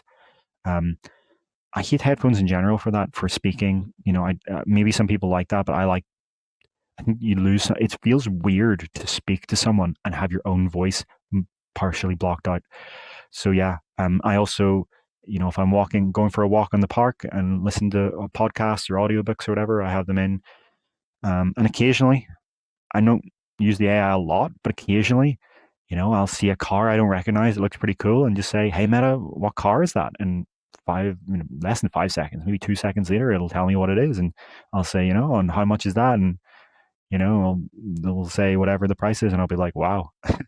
So it's not like this is AI thing is something you're using all the time, but occasionally you will have a question about something you see. And sure, I can pull my phone out of my pocket and launch ChatGPT or whatever and go and ask it, but it's just so much quicker to not have to do any of that. Signs as well, translated. If I was in a different country and saw a sign I didn't know what it said, and I said, "Hey Meta, was that sign saying English?" Kaboom! It tells me what it says. So you can tell that it's genuinely useful. I also actually was like at a beach and I started climbing some rocks and I had the sunglasses on and I just hit record. Now I have a cool first person video of myself like climbing up some rocks. So yeah. Yukata Takanaushi says nobody does that IRL. It's a bullshit scenario you only see in ads. I'm not sure if you're talking about what I just said, but I assure you what I'm telling you is true. I'm telling you the truth. I'm not lying to you. It would be such a weird thing to lie about. Yeah.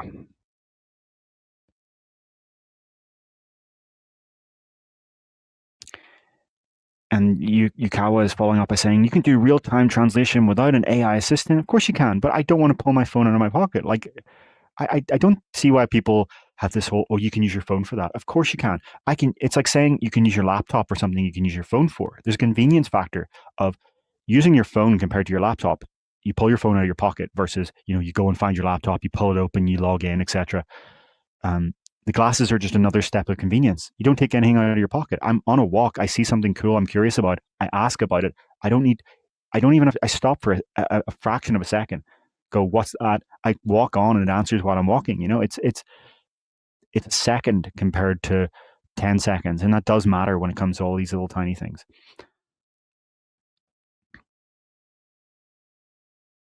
Oh, Yukata said they point out as a computer vision app that overlays it in real time, not talking to an AI chatbot. We'll talk about that when we get the HUD glasses, but I think you're wrong about that too. I think, again, being able to see it through your glasses is a lot better. But yeah, sorry, there's so many comments here. This is really great to see how many people have views, but this is a tough to keep up with all the viewpoints here. Yeah. So to come back to the topic here of the partnership, Steve Barr has pointed out one of the biggest advantages of this partnership. So obviously the biggest advantage is that you get stylish brands that people care about, right? You literally are just buying a new pair of designer sunglasses anyway. So why wouldn't you just get the smart one now? Is obviously the bull case for these, right? So the other advantage, of course, well, sorry, just to harp on that a little bit, the most important aspect of smart glasses is that they look good. People don't want to wear dorky stuff that looks bad. Okay, it's just that's reality. That's how people are. But Steve Barr has pointed out the close number two advantage, which is that Luxottica gives Meta access to lots of physical stores and helps them with EU regulators. So that's number 2 and 3. So yeah, the stores thing is huge. Apple's biggest advantage in headsets and glasses is Apple stores, but Meta, for glasses at least, now has the same advantage. There are more EssilorLuxottica physical stores than there are glasses stores. They own all those Ray-Ban stores you've ever seen, Sunglass Hut as well. I think they own other ones that I can't even remember the name of as well. EssilorLuxottica is like this giant company. So that's huge, especially if you are, wanting to buy a pair of smart glasses. Would you rather, if you're talking about, I guess, some random like startup, do you want to just order them off the internet and hope that they look good on your face and feel good on your face and suit you and feel comfortable?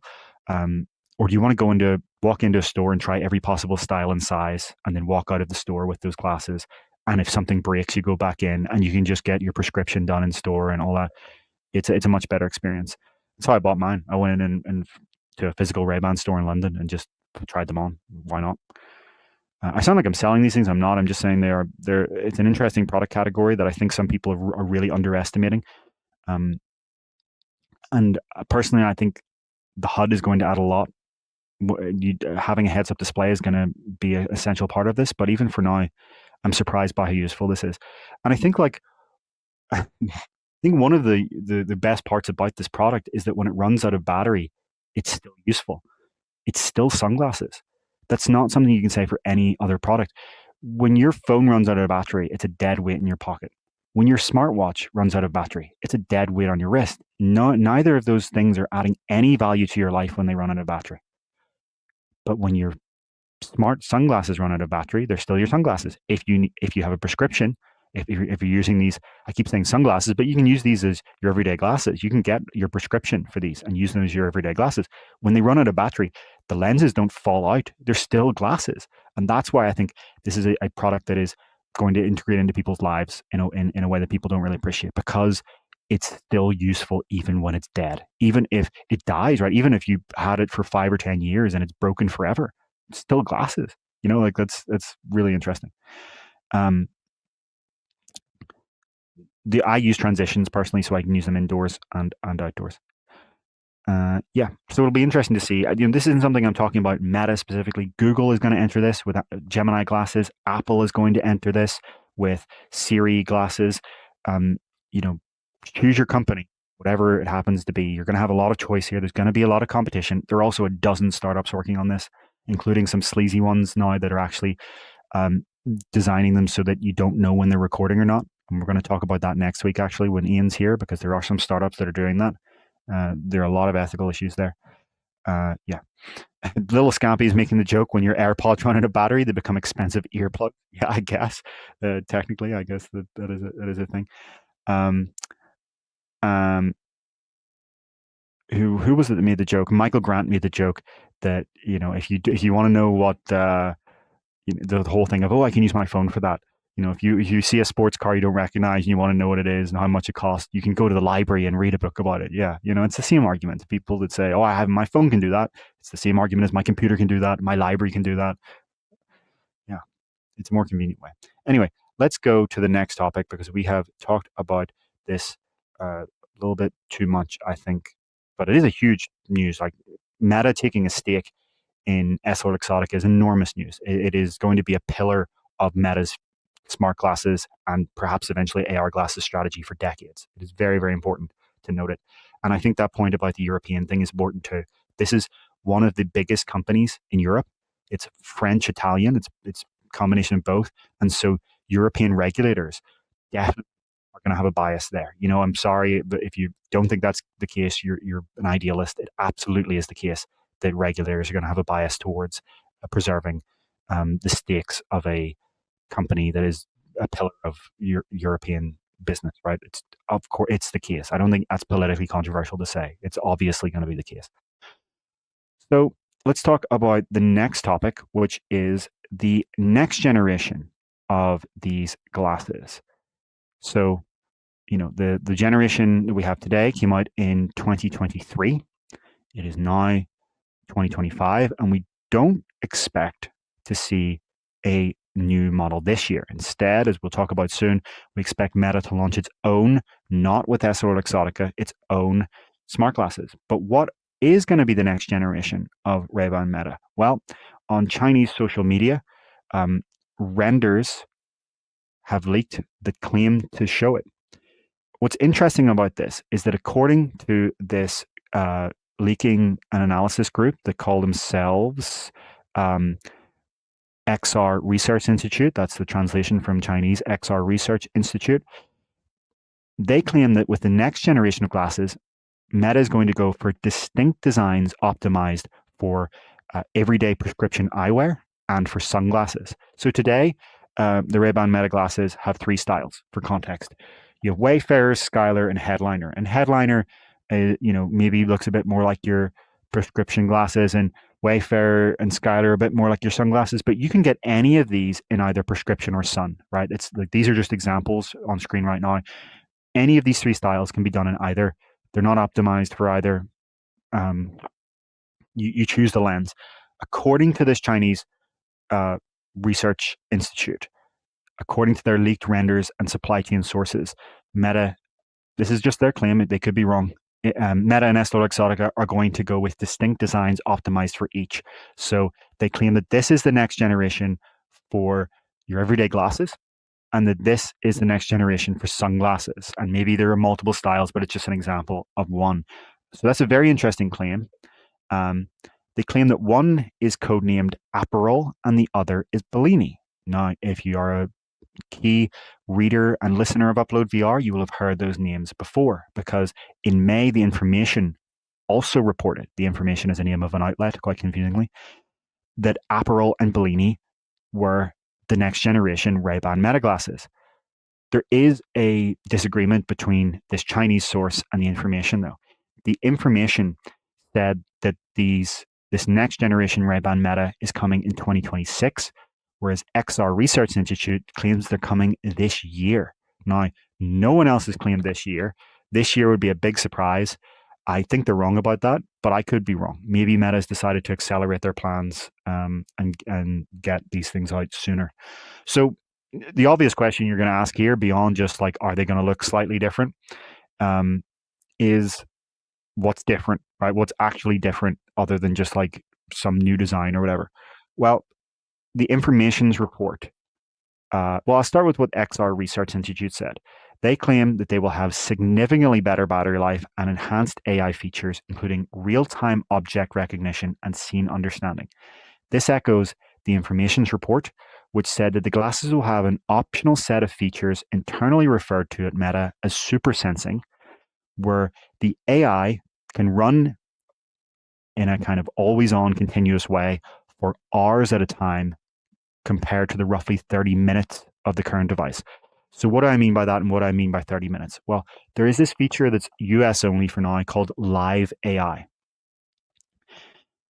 If you normally use the AI on the Ray-Ban Meta glasses, you say, hey, Meta, and then you ask a question, and then it responds, right? And you can continue to have that conversation, right? The mic will stay open for a few seconds at a time. But if you stop speaking or you let it go for more than 3 seconds, you have to say, hey, Meta again and start a new session, right? Well, Live AI, you say, hey, Meta, start Live AI. And then Meta AI is just there in your ear, continuously seeing what you're seeing in the same way that Gemini Live works if you've got an Android phone, or if you bring up like ChatGPT in the voice mode, the conversation mode. It's like being on a phone call with the AI. I should say really a video call, because the AI in Live AI mode continuously sees what you're saying. It's like being on a video call with AI, having it in your ear. And the example Meta gives for use cases for this today, it's a feature that exists today, is cooking, right? So you turn it on and then you're cooking and you kind of say, oh, well, how long should I put this in for? Has that been in enough? Does this look, does that look brown and crisp enough, or should I put it in for a little bit longer? And am I stirring this the right way? Does this look, all of these questions you might ask if you had, like your own personal chef in the room with you. The other one is for if you're exploring a new city alone, you're traveling alone, you're walking around a city, and you can just continuously ask, oh, what's this part? Which architect designed this? Is this the right street to go down to get to X, Y, Z? Without having to say, hey, Meta, every single time. So that's the use case. Today on the Ray-Ban Meta glasses, if you start with 100% battery and you use this feature, your glasses will die within 30 minutes. So not super practical. So the claim here that both of these outlets seem to be making is that this Live AI will be able to run for hours at a time. Essentially, you will be able to just have, this is going to sound creepy to some people, but just like you're going to have a kind of omnipresent AI if you want. It's optional. No one's forcing you to use it, but an omnipresent AI in the background. The information report also talked about how there will be like a passive memory to this, where, for example, you could say, if you enable this feature, you have Meta AI live running in the background, you could just say, where did I put my keys? And from your ear, you will hear, oh, 3 hours ago, you put your keys on the shelf in the dining room, the third shelf from the top on the right side behind the whatever. That's sci-fi to think about, right?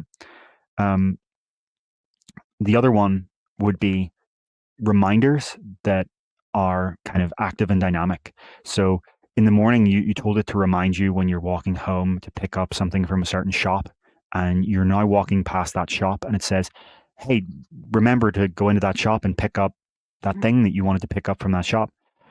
So yeah, really interesting development of where these glasses are going. It's quite clear that has been the intention the whole time, right? That this is where they want it to be, this kind of always on life assistant, for lack of a better word. It's clear that this is where a lot of these AI companies want to go when it comes to how these AI work. And I haven't looked at the comments yet because it's difficult to do this at the same time. But I think this is going to be controversial. But it could be a kind of paradigm shift in the same sense that going from having to go to a library or go home and use your computer to get new information versus having a smartphone in your pocket.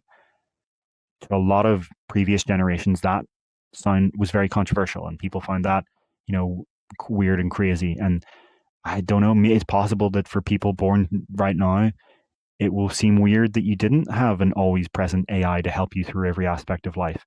Who knows? I'm sure there will be a lot of views on this. I'm not making my own view. I'm just saying I'm sure there will be a lot of different views here. Craig Melville is asking, do these glasses still need internet data access to your phone for Live AI? Yes. So let's be absolutely clear. These glasses, you can't just walk out of your house without your phone in your pocket. They use your phone's internet connection, right? They leverage your phone. It goes, 5G or Wi-Fi to your phone, and then Bluetooth to the glasses. what happens on device is speech recognition and speech synthesis. So you don't need the internet to just like, if you ask, hey, Meta, what time is it? There are tasks it can do with no phone, right? It can say what time it is. What's the battery level? Basic things, turn the volume up, turn the volume down, pause, all of those things. But anything that is actually reaching out to like a large language model, it's in Meta's servers.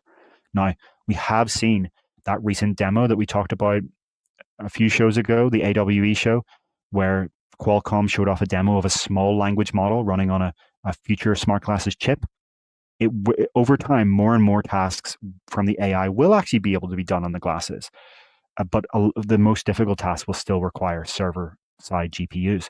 The other thing is, over time, perhaps these glasses will get their own LTE connection or 5G, where you'll be able to, do a $5 a month add-on plan to your mobile plan. And just like you can with smartwatches today, right? It's a feature of all the major smartwatches. If you get the LTE version, that's something we expect will eventually happen to glasses. I have a donation here of $10 from Parmesan. Thank you so much, Parmesan. I do intend to respond to, I think you messaged me. I have so many messages coming past, but it's definitely on my list to respond to that private message. Thank you, Parmesan, and I hope everything is going well with you. Thanks so much for being able to be here. Yeah, I see a lot of people giving their views on the omnipresent AI assistant thing. Some Denver Miller says it sounds like a nanny. I know that. Yeah, that's a valid view, right? Some people don't want it. LL is kind of giving a more optimistic view that today AI has hallucinations and other issues, but this is going to be in the medium term future. It'll be as if you have someone with 140 IQ helping your life and enhancing it. Yeah, my kind of pushback on some of the skeptics of AI is that if you base your views around what AI is today, or most likely, I'm going to be frank, a lot of skeptics are basing their views around using GPT 3.5 2 years ago. That's not going to hold, right? These systems are advancing so rapidly. The difference between GPT 3.5 and 4, like a year or two ago, was massive. The difference between GPT 4 and O3 or Gemini 2.5 Pro or Grok 4, these new reasoning models, night and day. Night and day. O3 does something that none of the other models do, that is truly remarkably impressive when you see it happen, which is that a lot of the models today, most of them can do a web search, right? So at the start of your respond to your query, they'll go and do 5, 3, 1 web searches and then use that to answer, right? That's standard. What O3 can do is do web searches sequentially as part of its reasoning process. So do some web searches, think about it, then realize, what, I need to search another site, and based on what I read on this site, and then go and do more web searches and then bring that back in. And even during its chain of thought, it can run Python. So it can say, oh, I need to do, a simulation or a graph or a calculation. I'll run some Python and figure this out. And then it comes back to you having done all of this reasoning. I think people would be genuinely shocked if you haven't tried it, how capable this is. It does feel like having already today, O3 feels like having 140 IQ assistant. The big caveat there is that sometimes it takes 2 to 3 minutes, 5 minutes even, to figure out its answer. Oh. I'm not sure if anyone can hear me right now, but my headset has seemingly frozen here. So I'm just going to have to relaunch the app.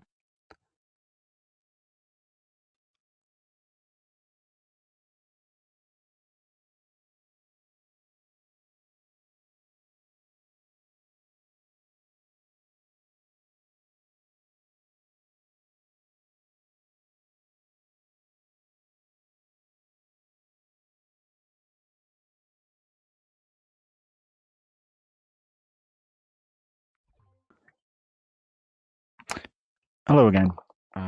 Apologies for that. My headset seemingly froze there for a second. I guess you could hear me. Yeah. You could hear me, but not see me. Yeah. So I think we can move on from these, this discussion of the next gen Ray-Ban Meta glasses. I think we can move on from this. The other thing, I guess, is that both of these reports indicate that they're going to be slimmer and lighter as well. I think already, I think the Ray-Ban Meta glasses are actually only like 10 grams heavier than the non-smart equivalents. They're actually remarkably close. I think most likely that will get reduced more and more. And these things are going to get very, very slim and light. The one I'm talking about here, glasses that do not have a display of any kind. It's quite clear that if you look at AirPods, it's possible to miniaturize this tech. I think like the Chinese Research Institute said that they're going to make the cameras a little bit less obvious as well. You can kind of see that somewhat in these renders, I guess, but I don't know if I'd say these still look pretty obviously cameras. But I think we're going to see that like the stems, the arms get thinner and lighter as well. Let's move on to our next topic here, which is Meta detailing some of the EMG wristband gestures that you use to control its HUD and AR glasses. So we just talked about simple smart glasses without a display, the Ray-Ban and the Oakleys. Now we're going to talk about two of the higher end categories of glasses. One are HUD glasses. HUD glasses, heads-up display glasses, have everything that Ray-Ban Meta have, but they also have a small little heads-up display, a little visual area in the first generation products in just one eye. In future, it'll be in both eyes. It'll be stereoscopic. That can show you contextual information. That information could be, the weather, the time of day, your notifications, a message you've just gotten, the response from the AI as text instead of audio. So you don't have something yapping in your ear, so no one else can see what the AI is telling you. And, all kinds of other use cases, seeing a preview of your photo. Navigation is a big one, seeing your turn-by-turn instructions. Translation. So, someone's speaking out loud in a different language and you see little text subtitles. But to be clear, HUD glasses are not AR. This is not in the real world. It's not it's 6'd off or 3'd off. It's literally fixed to your view. So you look around like this, you move this, it's just a little fixed part of your view. It's not related to the real world. The higher end, then again, category of glasses, which will eventually arrive, are AR glasses, augmented reality. They have fundamentally the same kind of display technology as HUD glasses, but with a much wider field of view, and they have positional tracking. So they can position virtual objects in the real world in a similar kind of experience to what you get through mixed reality headsets, but with a perfect view of reality and the trade-off of not as much opacity and a lower field of view compared to something like a Quest 3 or an Apple Vision Pro. So, we've talked about these glasses a lot. I'm not going to rehash them today, but what we are going to talk about is the input device for these HUD glasses and AR glasses from Meta, at least. And that is the EMG wristband. So the reason we're talking about it today is that Meta has published a paper in Nature, a peer-reviewed paper, where they go into scientific detail about the gestures and the EMG technology in general. So if you don't know what I'm talking about, if you're kind of thinking, what is this EMG? What are these wristbands? What is all this for? Meta has been developing this wristband since at least 2019, when it acquired a New York startup called Control Labs. Control Labs was co-founded and led by computational neuroscientist Thomas Reardon, who today still leads the project at Meta. So he was working on that for years before 2019, and it's 2025 now, and he's still working on it. And all indications from the leaks that we discussed on the last episode of VR Download suggest that this is going to ship in Meta's HUD glasses this year, potentially as early as October. Finally, this really, really long-term research project is going to arrive as a product. But what actually is it? So it works by sensing the activation of the muscles in your wrist, which drive your finger movements. So from sensing that activation, it can know the precise positions of your fingers, right? How your fingers are moving. And this enables precise finger tracking with very little power draw and without the need to be in view of a camera. So you're not doing optical hand tracking. You don't need to have good lighting. You don't need to be able to see it. You don't need to have, a chip running this expensive computer vision algorithm, computationally expensive. You just get, for for the price of putting a wristband on your wrist, perfect finger tracking, essentially, in theory at least. And so this is called surface electromyography, SEMG. Now, you may look at the prototype that they're showing here in the Nature paper and think, God, that looks bulky. I wouldn't want to wear that. Well, the thing we would note here is that this prototype is the same one they were showing since 2021, but at MetaConnect 2024, they not only showed, but actually publicly demoed to dozens, if not hundreds of people, a essentially productized version of this, codenamed Ceres. And you can see it here, CERES. So this, sleek, relatively, I guess, wristband has the EMG sensors in it, as well as haptic. So you can do haptic feedback for hand tracking, an IMU for doing your rotation, and obviously the chip to wirelessly communicate back to the glasses, as well as, of course, a battery. So the last episode of VR Downloaded, we talked about how Luna's findings within the leaked firmware for the Meta Celeste glasses, the HUD glasses that are coming this year. So again, I want to be crystal clear, not AR, a small little heads-up display in the right eye, will seemingly come bundled with this. And this echoes what Bloomberg's Mark Gurman reported. He said that this thing is going to be priced $1,000 to $1,400, that kind of range, but it will come with the wristband in the box.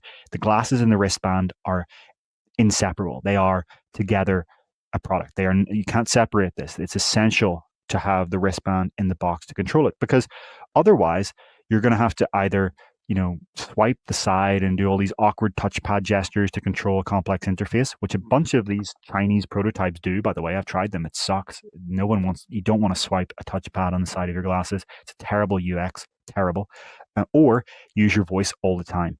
And that's maybe fine sometimes, right? Like, hey, Meta or Gemini or Siri or whatever. But as I point out all the time on this show, it's probably part of the VR Download drinking game. You're not going to do it in public. You're not going to do it. Nobody wants to talk to their computer in public about anything private, right? You don't want to be, on the bus dictating a private message to your wife. You don't even want to, ask certain queries to AI in front of people. Some people don't even want to ever, for any circumstance, ever in front of another person, talk to a computer. A lot more people than some tech enthusiasts realize. As Amazon's Alexa research has shown, some people just don't want to speak to computers. So this wristband allows you to use precise finger gestures to control interfaces. So in the Nature paper, they actually show writing individual characters on the surface of a table using your index finger. So, you literally trace out the letters that you're writing as if you were, had finger paint and were writing on the table. And then the system is able to interpret that and type characters based on that. They also show, rotating your hand using your wrist like this to control a 1D interface, swiping your thumb against the side of your index finger, tapping your thumb against the side of your index finger. So you have a virtual D-pad in 2 dimensions. And we've seen in the leaked Celeste firmware examples of other gestures, like pinching and twisting like this. It could be a volume adjustment, right? You're literally almost like twisting a virtual volume knob in the air to do volume. So you're walking along, you don't have to like swipe the side or push buttons. It just whoop, change the volume. There's also pinching and pulling from side or up or down, doing some sort of swipes. Hypothetically in future, if you had 2 of these on, you could imagine doing 2 finger gestures. But even for now, there's a lot you can do with just tapping different parts of your fingers together and twisting and moving and things like that, pinch and pull. So Meta is hoping that this becomes a primary interface in computing in the same way that the mouse and keyboard is, and in the same way that the touchscreen is. And that's a huge claim. But people have tried this at Connect with the Orion AR glasses prototype and kind of verified that it is very impressive even in its first generation form. And Ian tried one of the research prototypes when he visited Meta Reality Labs research and was able to do some really detailed stuff. And during Ian's trip there, as he has mentioned before, Mark Zuckerberg claimed that they expect that by 2028, they will have a typing speed faster or equivalent to using a keyboard. And so that's really significant. Imagine being able to, be walking along on the street, walking through the park, on a bus, on a train, and be able to, without having to pull up a whole laptop setup, just really hyper portably type, um, and without having to crane down a little phone screen like that. This could be, very significant. So yeah, the Nature paper is interesting. I really recommend reading it if you have any kind of scientific background. Even if you don't, it's interesting to read. And they actually claim that they've now reached the point where they can generalize to new users without having to do a per user trained model, right? There's no fine tuning for each user. This is a general model now. Obviously, this is using heavy machine learning to interpret the signals. And they actually have also released over 100 hours of SEMG recordings for use by the scientific community, which Meta says should help advance accessibility technology around the world. As the company often points out, it's an extremely accessible technology. Even if you don't have a hand, this works because your brain can still send the same signals. Like if you're missing fingers, it can still work. And there other companies have explored using this technology, for people who are missing entire arms, for example, to be able to kind of intercept the muscle signals and control an arm and things like that. So Meta's hoping that releasing that will help those kind of projects. You may wonder, like, why does a big company do things that seem philanthropic like that? The cynical answer is that the researchers want to do it, and you keep the researchers happy because, as I'm sure you've all seen in the tech news with Meta and OpenAI, paying people hundreds of millions of dollars to stay, the most important resource of a tech company pushing the limits with these advanced future technologies is having the best people. It's all about retaining talent. A lot of this is about, so it's two things. The talent want to put out this work. They want to be part of this research community that's helping each other and putting out work. That's why these companies all publish papers. And also then the big companies want to let them do that to keep them there. And it also has an effect of attracting more talent because people can see the scientific details of these things and the technical details, and ideally in Meta's case, go, oh wow, that's so interesting. I want to join and help you work on that. I'm actually an expert at this too. So that's their hope, in case you're wondering why they would do something like that. But yeah, so super interesting stuff. As we've said before, I think that the wristband is going to be more interesting than the glasses, because the glasses are just going to have this monocular HUD, but the wristband is going to be the kind of platform where Meta's building the gestures that will one day control the AR glasses,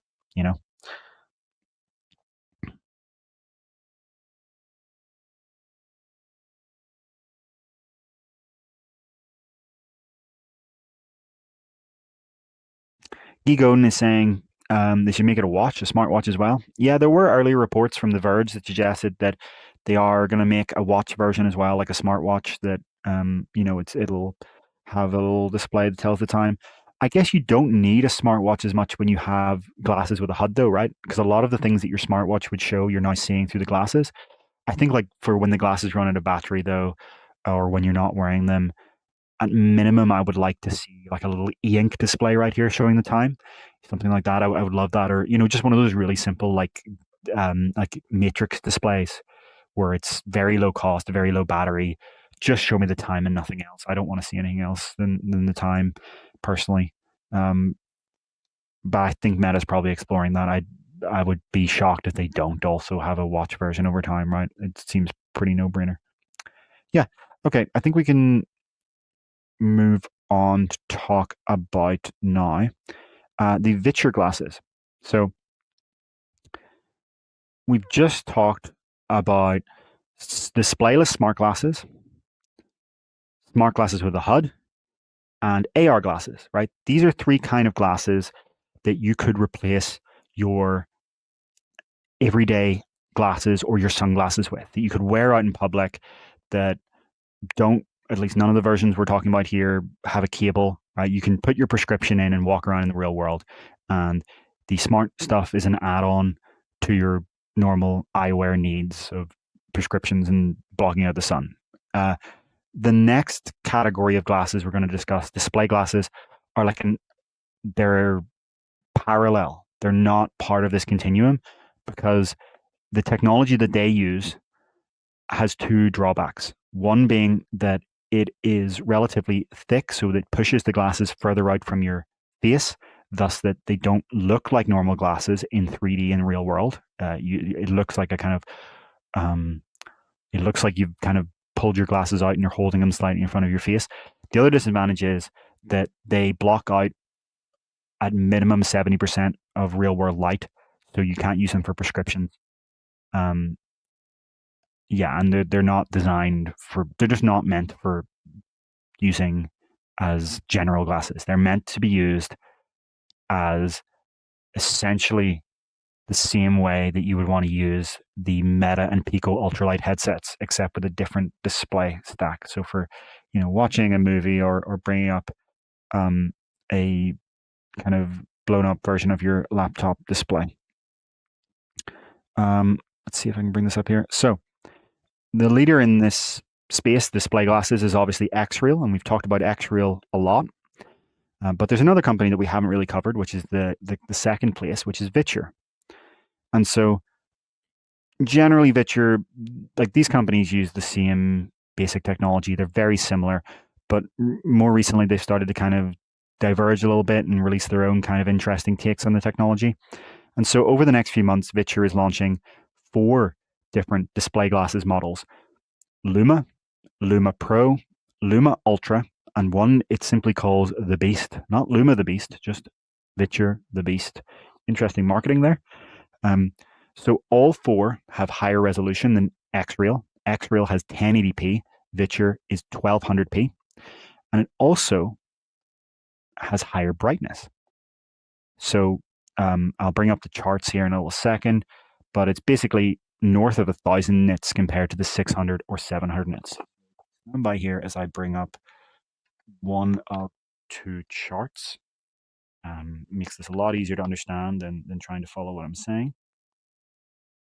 Yeah, so here is a little chart of the display glasses models, the current from each company, that show you the field of view, the resolution, and the brightness. So to me, the most interesting model here is definitely Viture's The Beast, which is coming later this year for $550. 58-degree field of view, 1200p resolution, but 1250 nits brightness. So one background context I want to give for anyone not familiar: these are not standalone computing devices. They're essentially monitors. You plug in a USB-C device that has HDMI or DisplayPort, be it your phone, your Nintendo Switch with an adapter, your Steam Deck, your laptop, and they show it on a display in front of you. So Viture the Beast gets to 58-degree field of view, which is 1 more than X-Real Pro, pretty much the same. But what's really notable to me is the brightness. And so I actually tried this out at AWE. I tried all of these models out. I've also tried both of these. I have the X-Real 1 and X-Real 1 Pro. I have them. And I actually think trying Viture the Beast was a reminder for me of how much brightness matters for head-mounted displays in general. We've actually kind of really stagnated on this as well. We'll talk later about how field of view is stagnated somewhat, but one thing that's really stagnated because of the move to pancake lenses, where they block out so much light, is brightness. And brightness really, really, really matters. So like Apple Vision Pro and Quest 3 are like on the order of like 100 nits or so to the eye. And so when I put on Viture the Beast, I was impressed by the field of view, right? Which it's all right, okay. It gets to the point where, for me, it's at the minimum threshold where it starts to get useful. Same thing with X-Real 1 Pro. When you start to get to roughly 60, it's like, okay, to me, this is a big enough screen, and I don't have to turn my head so much that this is useful, somewhat. But it was the brightness that made me go, wow!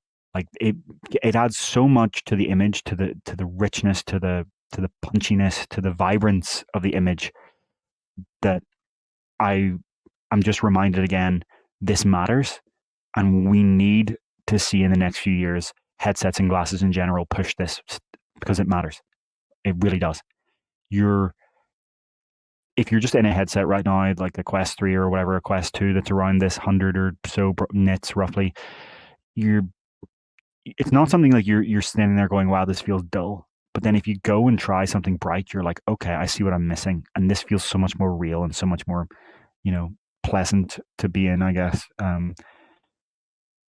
Yeah. So that's kind of really significant thing here, and I'm really glad to see this brightness. It does matter.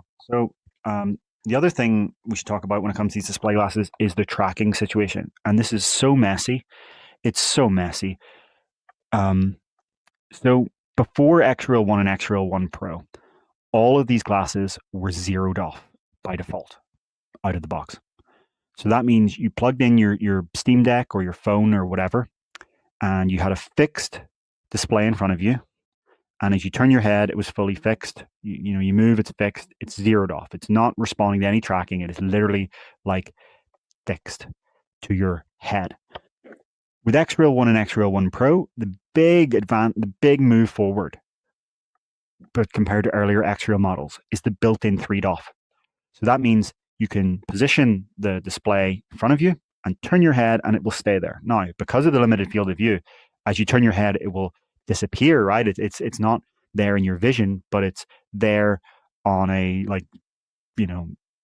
information level. And as you turn your head back, it will remain there and it stays stable rotationally.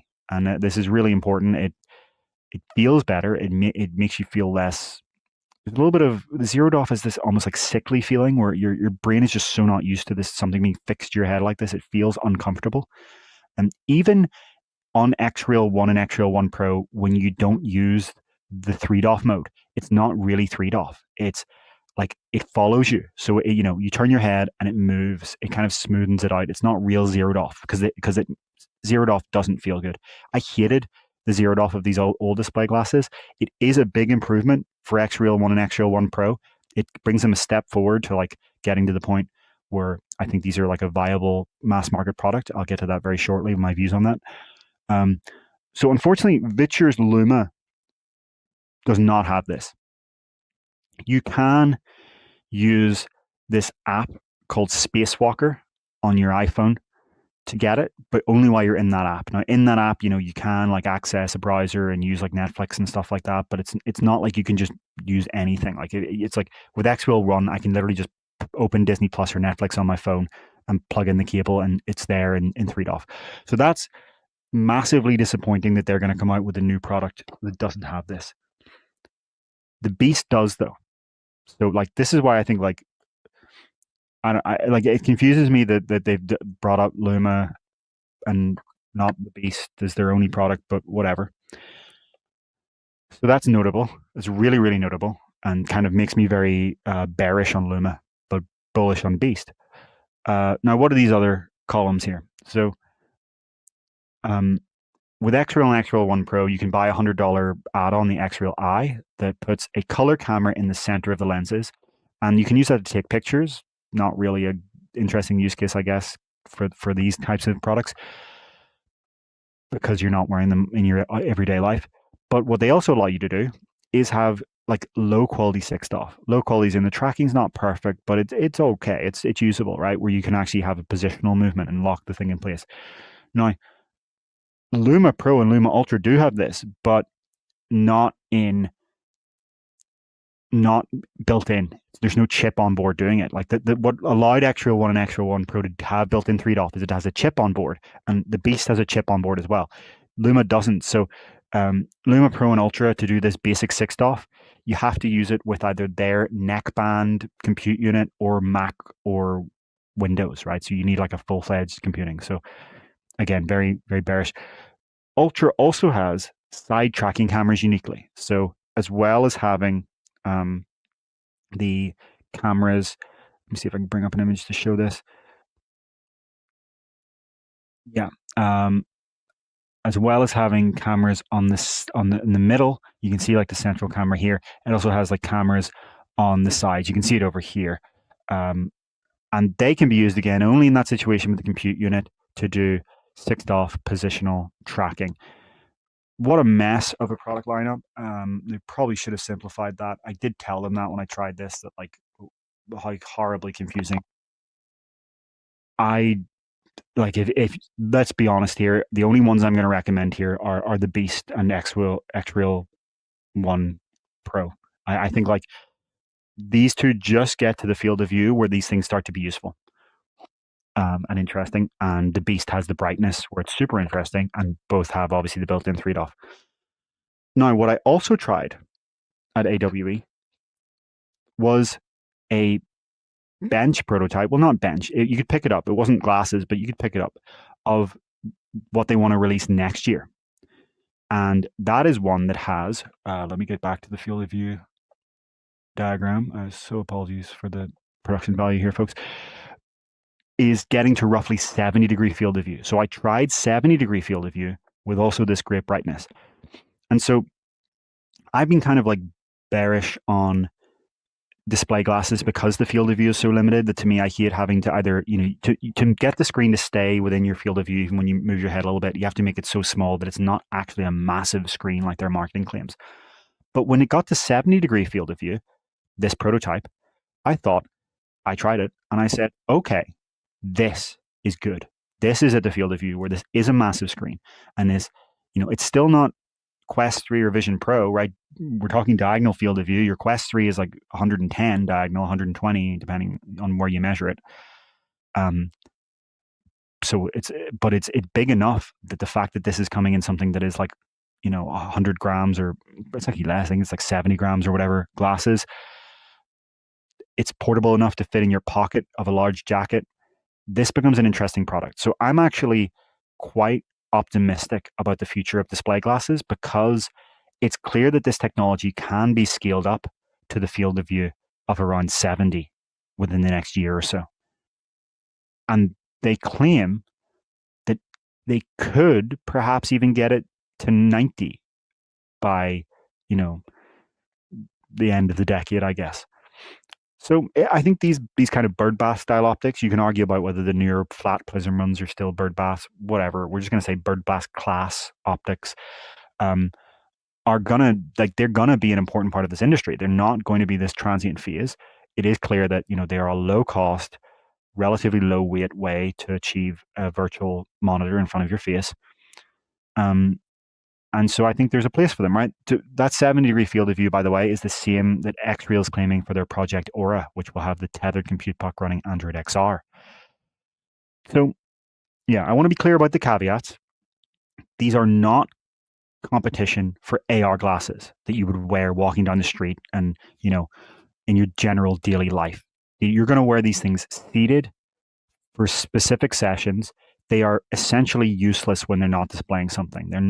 They block out 80% of the light, right? So could you use them as sunglasses? Yeah, maybe, but like they're not aesthetic. Okay. They really don't, they look ridiculous because of how far set out they are. So the only reason I bring that up, I'm sorry to continuously bring that up like many episodes, is that like it's important for distinguishing that these are not competitors to the future AR glasses that you're going to wear all day instead of your prescription glasses. They have this set out look that's stupid. The other thing is that you could never use them as prescription glasses because they block out 80% of the light.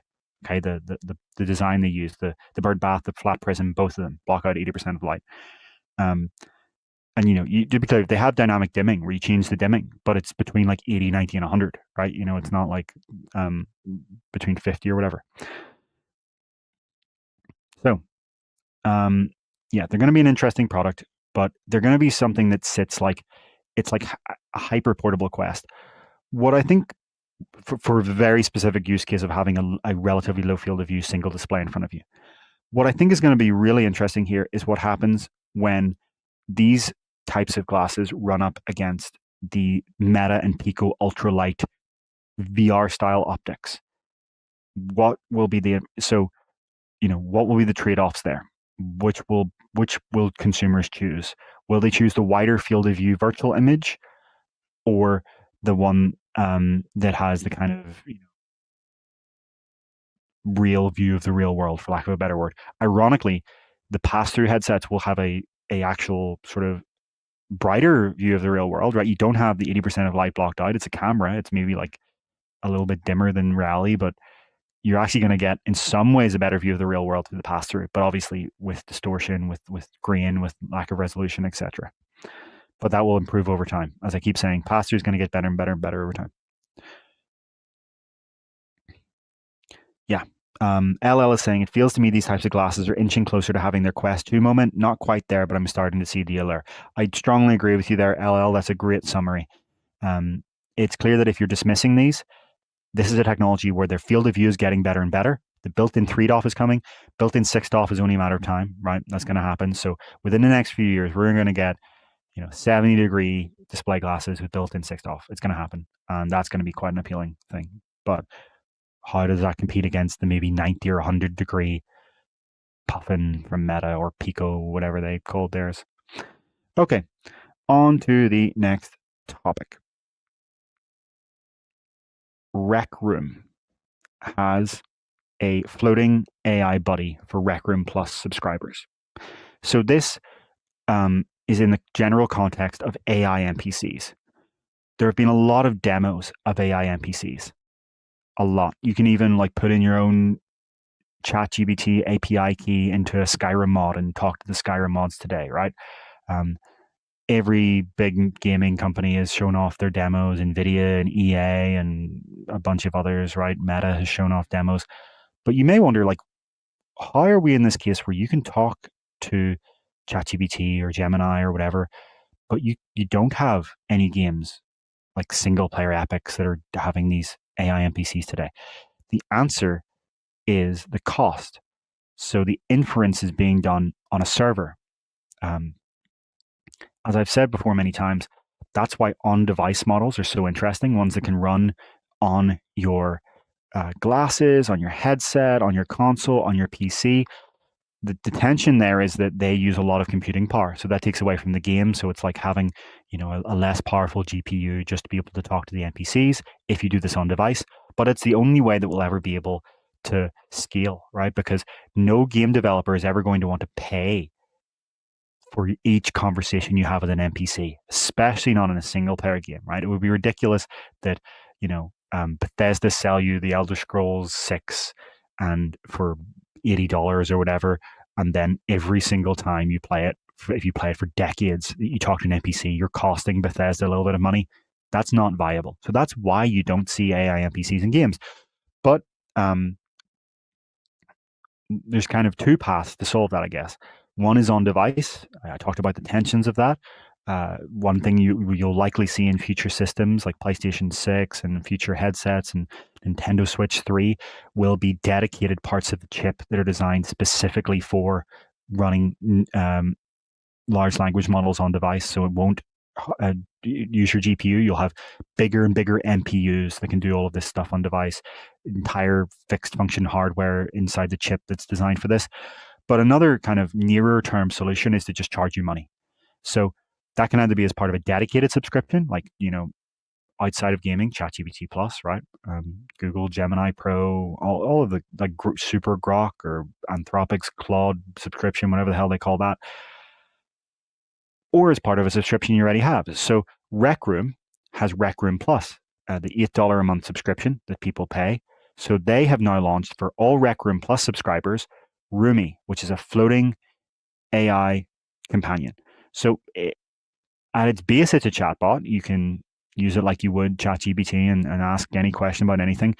But what makes it special is that it also has the ability to visually see the in-game Rec Room world, right? And the queries that you ask it will be relevant to that. So you can ask it to give an opinion on the outfit you're wearing and say, what would be a good outfit to better match this world that we're in. It also has, context for the world. You can say who made this world and how many people are online. What's the most popular room at the moment? Where should I go if I'm looking for, an experience like this? What kind of game? All that obvious stuff. And then it also has agentic capabilities. It can invite friends, spawn snacks and drinks, capture photos. You can say, go over there and take a photo of us. So it's a really interesting initial implementation. Getting it behind the $8 a month subscription is smart on Rec Room's part. It's much more practical than somehow doing it for free for everyone. And I think as I hinted at the start of the show, it's quite clear that probably every VR system and definitely every VR platform will have something like this in the long term, an embodied version of the platform's AI that virtually embodied, I should say, that is floating alongside you, that you can pull out of your virtual equipment, virtual inventory at any time and leverage. So I don't have a lot to say about this, but I do think it is interesting to see this start to emerge. That AI is not just this um, thing on your phone that's a voice coming out of your phone or your glasses. It's actually something in the virtual world with you. And Meta has obviously started rolling out its AI NPCs and Horizon Worlds for creators to use there. It's another example where it's free, but the caveat is only with you have to use Horizon Worlds. So Meta's kind of using it. Giant tech companies are obviously the exception to any rule about profitability, right? They can afford to spend billions to push something, but that's not something that's practical in other ways. So yeah, um, super super interesting. Um,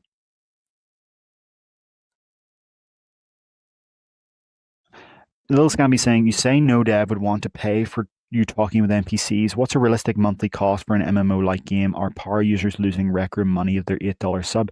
Really interesting questions. So, I mean, like, yeah, an MMO would be a good example of something where you maybe could put an AI NPC in if you were using subscription. The problem, of course, is that MMOs have moved now mostly to free to play, so that doesn't work there.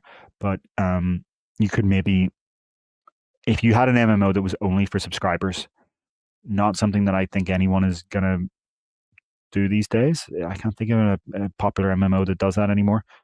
Um, yeah, I think like if we were still in a world where MMOs were subscriber, it would happen. Maybe we see a new class of AI MMOs. I'm sorry to sound like a AI hypefluencer here, but you could see a new class of MMOs where you're in an online virtual world where you're talking to these NPCs in a same persistent world with other people, and you get in there through a subscription.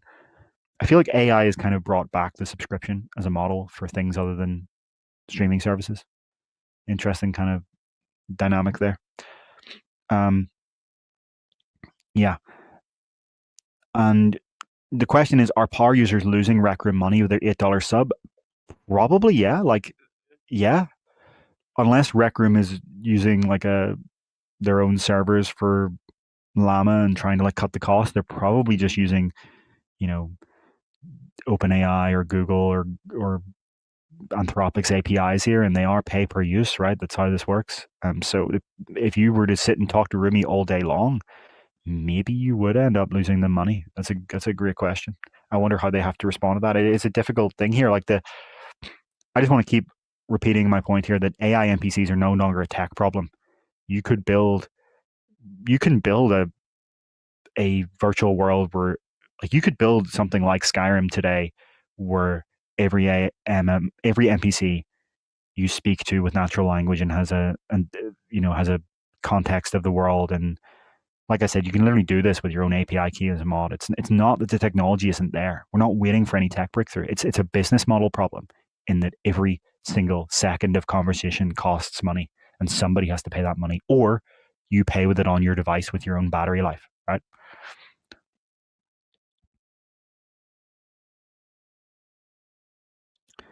Jack B says, "Woe is still sub based, still $15 a month, and we're back up to 8 million players. 20 years that game's printing money." Interesting. I was under the impression that World of Warcraft had a free tier now. Did they get rid of that, or am I wrong?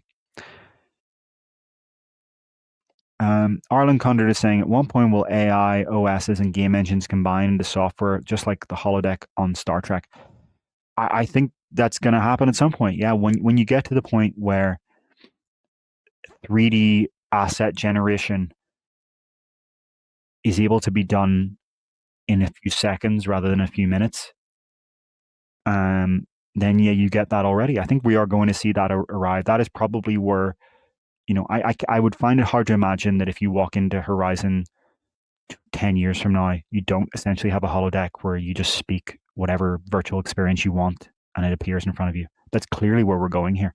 And we're seeing the first kind of beginnings of that. And, I guess I keep saying Horizon Rec Room, right? I don't see any scenario where in 5 or 10 years you don't walk into Rec Room and Roomie pops up and you tell Roomie, I want to build, this virtual experience and I want this to happen and this to happen. And Roomie says, sure thing, pal, and flies around and does a loop and it appears in front of you, right?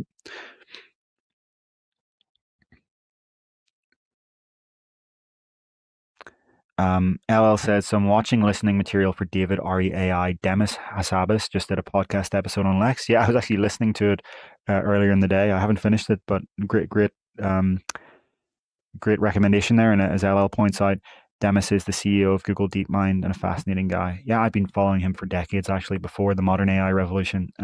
Some of their work they'd done at DeepMind even before the acquisition by Google, really remarkable. Some of the stuff they've been doing there with reinforcement learning.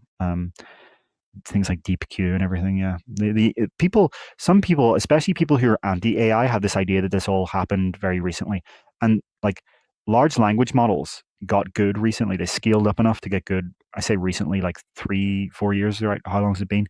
But like the transformer was in the fundamental technology that makes LLMs possible was invented in 2017, and before then reinforcement learning was getting better and better, and reinforcement learning is now how these LLMs do their pre-output reasoning stage. So this has actually been, in the mix for a long time.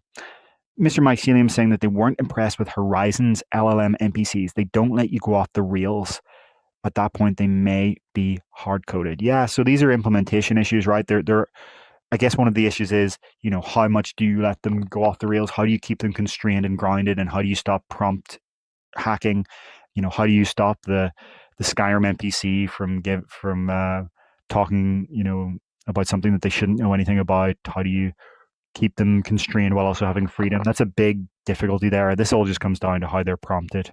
Prompt engineering is a very real thing. Okay, we need to move on from this topic. It's interesting. It's interesting for sure, but let's move on to the next topic. Okay. Stay with us, folks. We still have some of the really interesting stuff coming up. I hope people can stick with us. It's been a really long one today, and it will be. We have 4 more topics, and then the last 2 topics are the M4 Apple Vision Pro and the Meta wide field of view research. So stick with us, folks. Really appreciate everyone staying with us. I know this is a long one, but we have to cover weeks and weeks of news. Okay. Are there any Billie Eilish fans in the comments right now? So, Billie Eilish has teased at her concert, her latest concert, during her latest tour, that it is being recorded in 180-degree 3D. And while she doesn't explicitly say it's going to be for Quest headsets, here's how we essentially know. So she stood up at this concert and said to her fans, you may notice that there are a bunch more cameras in me right now. There's cameras all over the stage pointing at me. And then she said, while she can't say anything specific, she can tease that she's working on something very special with James Cameron in 3D. And she even said James Cameron was in the audience. So why do we think this is for Quest immersive video? Back in December, James Cameron's new company, Lightstorm Vision, announced an exclusive multi-year partnership with Meta to help bring significantly more 3D video content to Quest headsets. At the time, Meta said this partnership will bring world-class 3D entertainment experiences spanning live sports and concerts, feature films, and TV series featuring big-name IP to Horizon OS. So, James Cameron has a new company with an exclusive partnership with Meta to do immersive video for Quest headsets and 3D video for Quest headsets. Billie Eilish has James Cameron in the audience, is talking about having a bunch of 3D cameras pointed at her. Wonder what this could be. Doesn't, I think, I wouldn't call it speculation. I would call this putting 2 and 2 together. This wouldn't even be the first time Eilish has worked with Meta, obviously. Back in 2019, she released a 2D 180-degree concert on Oculus venues. Only 2D. The quality wasn't great, but it shows that, she had interest even back then. She also released a Beat Saber music pack in 2021 with a bunch of her best songs from the time and before. And earlier this month, her 2024 hit Birds of a Feather was released as a shock drop for Beat Saber. So she clearly has, if you want to add more evidence to the fire here, she's already worked with Meta multiple times in the past, working with James Cameron. James Cameron has an exclusive partnership with Meta. It's obvious what's about to happen here. The only question is how long this will take. and whether it will be the whole concert or only a few songs like Apple's Metallica experience. Apple's Metallica experience was absolutely excellent, truly brilliant. If you know anyone with a Vision Pro, go and try it out. I'm going to repeat what I say when I talk about immersive video all the time. Immersive video isn't good when the quality isn't good enough, and is great when it is. It's one of those things that inherently it's not good. It has to be like when you're watching like a grainy, blocky, low resolution 4K 360 video on your headset 10 years ago, you're going to be like, this sucks, and it's 2D. You're going to be like, this sucks. And you're right. It did suck. And a lot of videos today still do suck. But when it's done right, when the resolution is high enough, when it's 3D, when the camera is good enough, all the, intrinsics of the camera, the dynamic range, all of this, when the spatial audio is there, when it all comes together and you're watching it on a headset that's good, it's great. And even without 6DoF, even without the ability to move your head about, it's still very compelling. And actually, another thing I tried over the break while I was away, while I was off in the real world, I was still using some VR, is I watched the FIFA World Club Cup. What is it called again? The one, not the World Cup, the one that the new one they've had in the past few decades, where it was Chelsea in the final. It's not a spoiler. It was a match that was live weeks ago. I watched that on DAZN. I used a VPN. Sue me. And it was great. The quality wasn't brilliant, but being able to see something like that I have some sort of interest in was great. I think that's great. If you're a football fan, you would watch it and you'd be like, damn, this is cool. This is really cool. So even without the super best tech, it can still be compelling. If you're not a Billie Eilish fan, you're not going to go and put a headset on for this, and you're certainly not going to buy a headset. If you are a Billie Eilish fan, you're going to watch this whole damn thing, would be my prediction. And as I always say, for each individual, what matters is when does the band, performer, artist, sports team that they care about become available in this format, and then you can decide for yourself, is this something that matters for me? LL says it's pronounced DAZN, apparently. Yeah, I'm not a huge fan of these companies that use these, acronyms that have these very specific pronunciations. Jonas is pointing out that the most obvious appealing use case for immersive video is adult entertainment. Jonas is suggesting that Meta should do it. I can tell you that it definitely exists before you all jump on me, because I get companies in my inbox pitching me their platforms for this all the time. We've made a decision at UploadVR to not cover that. You can go and find it for yourself. It certainly exists. WebXR is a thing that fully supports 180 degree and 360 videos, is all I will say. You don't need an app. Your Quest browser can do that today. Unless all of these inbox messages I get are fake, there are a lot of companies in this space that are providing that service. And some of them claim to have quite a few users and quite a lot of revenue. I would think it's probably one of the parts of the industry that we don't acknowledge is actually already pretty big. This isn't some future hypothetical. There are a lot of people out there watching 180 degree and 360 degree pornography already. And it's probably a bigger percentage of Quest usage than Meta is willing to admit, is what I would speculate. You're not going to hear any other analysts say this but it's true. The truth is the truth is the truth, right? No use pretending it isn't.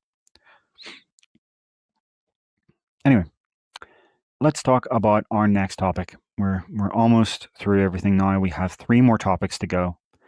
So we're going to talk about this Sharp glove controller hybrid thing. It's unclear what to even really call this. It's not really a glove, right? It's not like covering the back of your hands, but I think you could call this a glove controller hybrid. So let's just be crystal clear about what this isn't. This is not a force feedback glove. It does not resist the curl of your fingers. It does not let you simulate grabbing an object, right? Like some of the really expensive, multi-$1,000 gloves that are out there. That's not what this is.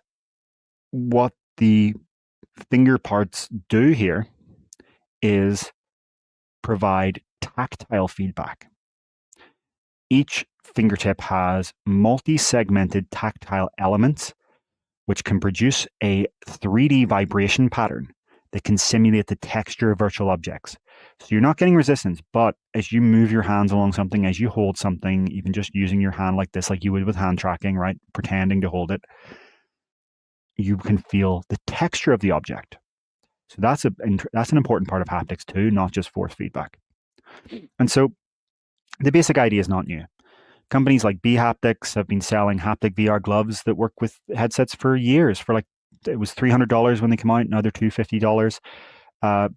But those were a lot lower fidelity, a lot lower haptic resolution. Yes, there's a haptic resolution too.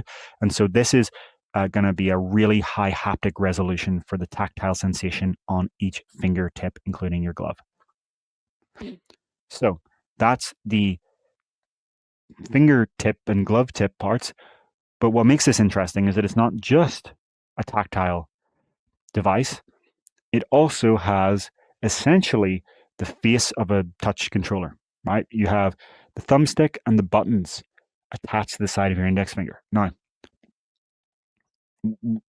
Sharp has not decided whether to actually sell this yet. They have put a provisional price out of 100,000 Japanese yen, which is roughly $700. And they have noted that it has not yet been decided whether this will be commercialized. You can note some obvious design flaws here. It's clear that they're quite early in the stage here. This is obviously a render. For example, using the thumbstick with your thumb and the buttons while having your thumb covered would suck. One thing I would do if I was designing this is probably just get rid of the thumb part. I think it's fine if only your four fingers get the tactile sensation. You want to be able to put your thumb naturally onto the thumbstick and buttons without having this kind of clunky thing in the way. That's a kind of obvious one. There are other issues around like the ergonomics of this, exactly where this is positioned. These things, you might want to have it adjustable, be able to move up and down. These are details, though. The general idea is what I think Sharp is kind of putting out there right now as an interesting idea. So some people are super interested in this. Some people don't care until it's force feedback. I think it's nice that there's companies are thinking about all the different possibilities here. The Xbox controller split in half is clearly not the be all and end all and only possible input device for VR. There should be more. We should have a dynamic marketplace of controllers. And so I support Sharp doing this personally. I mean, there's obvious issues. I'm sure I'll see in the comments now that people have, their own views on this. But I like the general concept here is interesting. The vibe. Let's consider it a vibe for now and see what happens. Yeah. Here we go. So I see a lot of people actually being very positive about this, saying they want it, they think it's really cool, that they like the idea. It's like a power glove too, and knuckles. Yeah. Steve Barr saying it needs to be able to be taken off more easily. I guess that's a good point. Yeah, it does look pretty hard to get off and on, but these are all kind of ergonomic practicalities. Jonas is saying about the sweatiness of the plastic. Yes, sweat is a huge issue with these gloves. You might want to we have to see exactly what material they use. I think like certain people in VR chat would like this. You see like the VR chats move to be able to have all these like, dynamic physics parts of avatars where you can like stroke people's hair and stuff like that. Imagine you can actually feel the hair on your fingers. I don't even want to point out what other stuff other haptic simulations they would want to do with this. That's between them and their computer. I guess the biggest issue of this from a tech perspective and a product perspective is that it doesn't have any built-in tracking. So you would have to hope that your Quest headsets or whatever other headsets hand tracking algorithm, computer vision algorithm detects this as a hand. I haven't actually tried something like this. I really shouldn't I, to check. But, these algorithms are trained on human hands, not with gloves. So they are designed to look for human skin tones. That's it. I'm saying of all skin tones, all races and ethnicities. But I don't think there's any race or ethnicity that has this peel of a hand and has this kind of shapes on it. So your computer vision algorithm might just say this isn't a hand and doesn't get picked up, or it might, right? It might be general enough that it does work, but you're kind of just hoping for that, and it may impact quality. So you would need either some sort of built-in tracking, and to do kind of like curl detection and stuff like that, or you need to have like I think Ultralight added like a way to do a glove support for one of their hand tracking algorithms. The other thing would be like this, even if you do like curl detection, you needed a 6-stop tracking system. So they say they're looking into letting you like attach a touch controller to it. That's a really inelegant thing. A bunch of gloves do this, by the way. It's not just this company that Sharp is thinking about it. A bunch of gloves do this horribly inelegant thing of having to like strap a Vive tracker on or strap a touch controller on. I've tried it. It always sucks and feels weird when you do it. Sorry to the companies that do this, but ideally you would just have to hope, I guess, that the computer vision systems do this. It's an interesting thing, isn't it, right? Like you would ideally one day you have a setting in your Quest tracking settings called Detect Glove, which makes the hand tracking algorithm have a like larger what's the word I'm looking for? Like a wider detection. How do I put this? That makes the classifier for hands more liberal of what it considers a hand. Anything that's shaped like a hand, even if it has like protrusions and stuff, would be considered a hand. Here is a very old image of me. Yep, wearing a glove from years ago at CES. It's still a thing, but I just mean this image is from years ago where you can see the Quest 2 controllers are literally strapped on the side. That's the tracking system. You can see the kind of inelegance of that, but it is unfortunately just how these things have to be. I guess one of the things that you could do, I should probably remember this before I went on this rant, that is obviously a lot more practical these days, is put on the Logitech MX Ink Pen, the stylus. So it'd be a lot less bulky than a touch controller. You could literally just attach the MX Ink up there, right? You could even have a place that slots in or something. That's the advantage of that. But then you're adding $130 per hand to the total cost of using the device. So swings and roundabouts there, right? I guess another thing you could do is hope for an open source tracking system that lets you do this yourself. Okay. Yeah.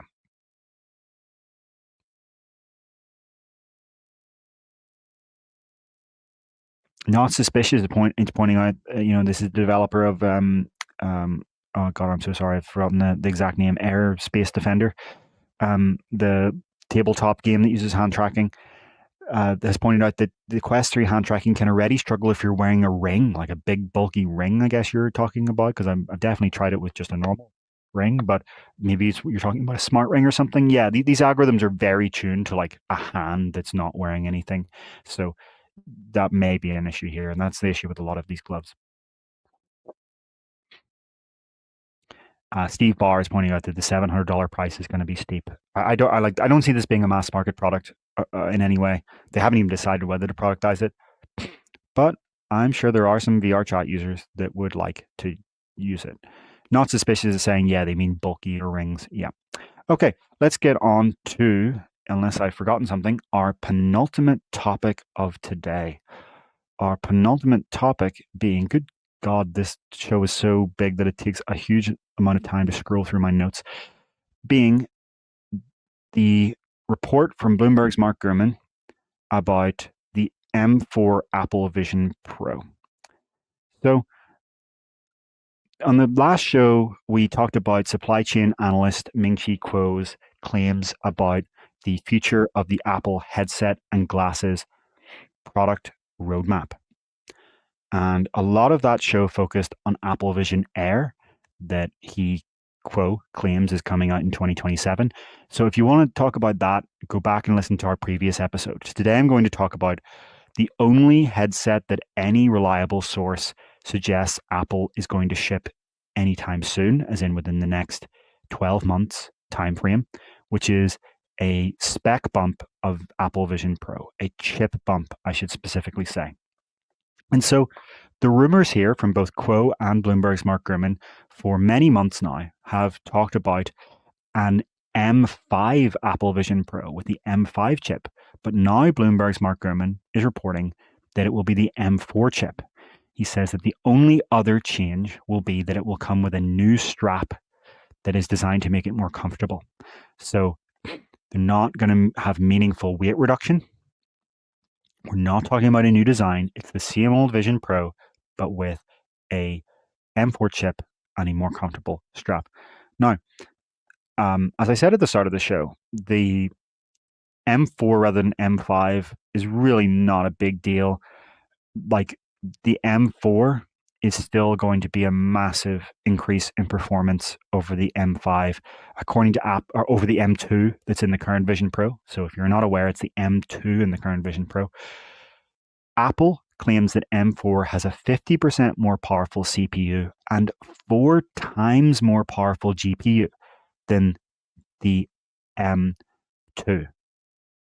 and a neural engine that is 60% more powerful.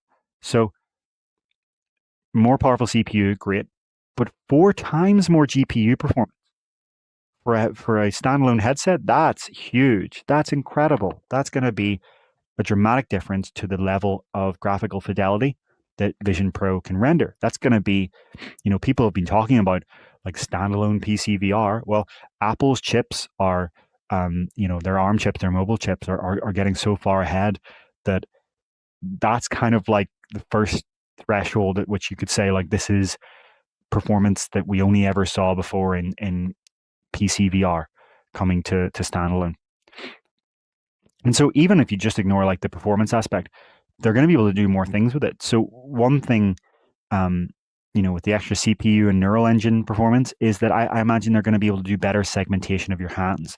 So Vision Pro does something that Quest 3 doesn't, which is that it has an always-on system-level cutout of each of your hands and arms so that your real hands and arms are what you see in VR, if you're in a virtual environment. It's not, I'm looking at an avatar hand right now. If I'm in Vision Pro, I see my real hand and my real arm cut out in the exact same way that Zoom cuts you out from your webcam for your background. It's literally a per eye segmentation algorithm that just looks for your hand and arm. It's not 3D hand tracking. It does have 3D hand tracking, but it's an entirely separate system, believe it or not. This is a algorithm that is just look at image, find shape of hand and arm.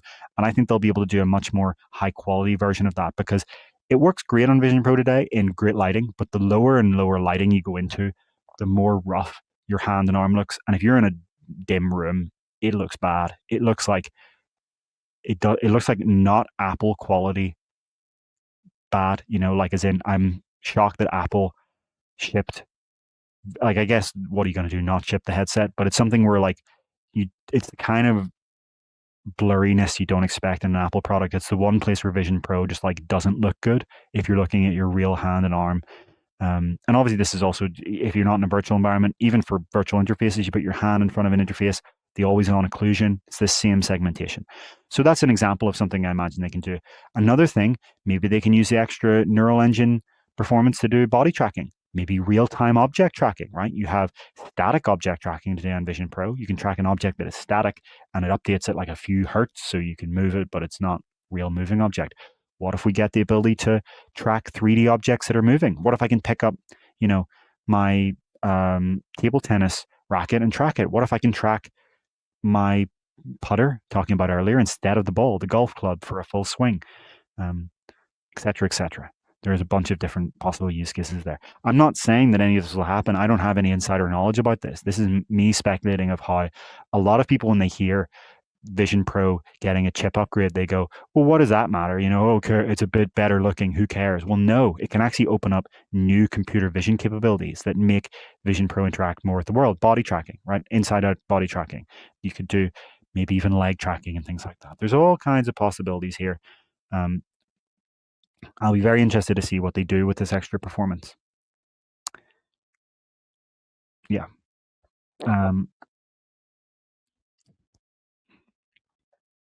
D130 360 is saying AR filters in real time. Yeah, you could imagine that. Now, Apple Vision Pro doesn't give developers raw camera access unless they're enterprise developers, but you could imagine like a system level API to do a filter that just, you provide the filter parameters and it does that. There are all kinds of possible use cases we can see. Yeah.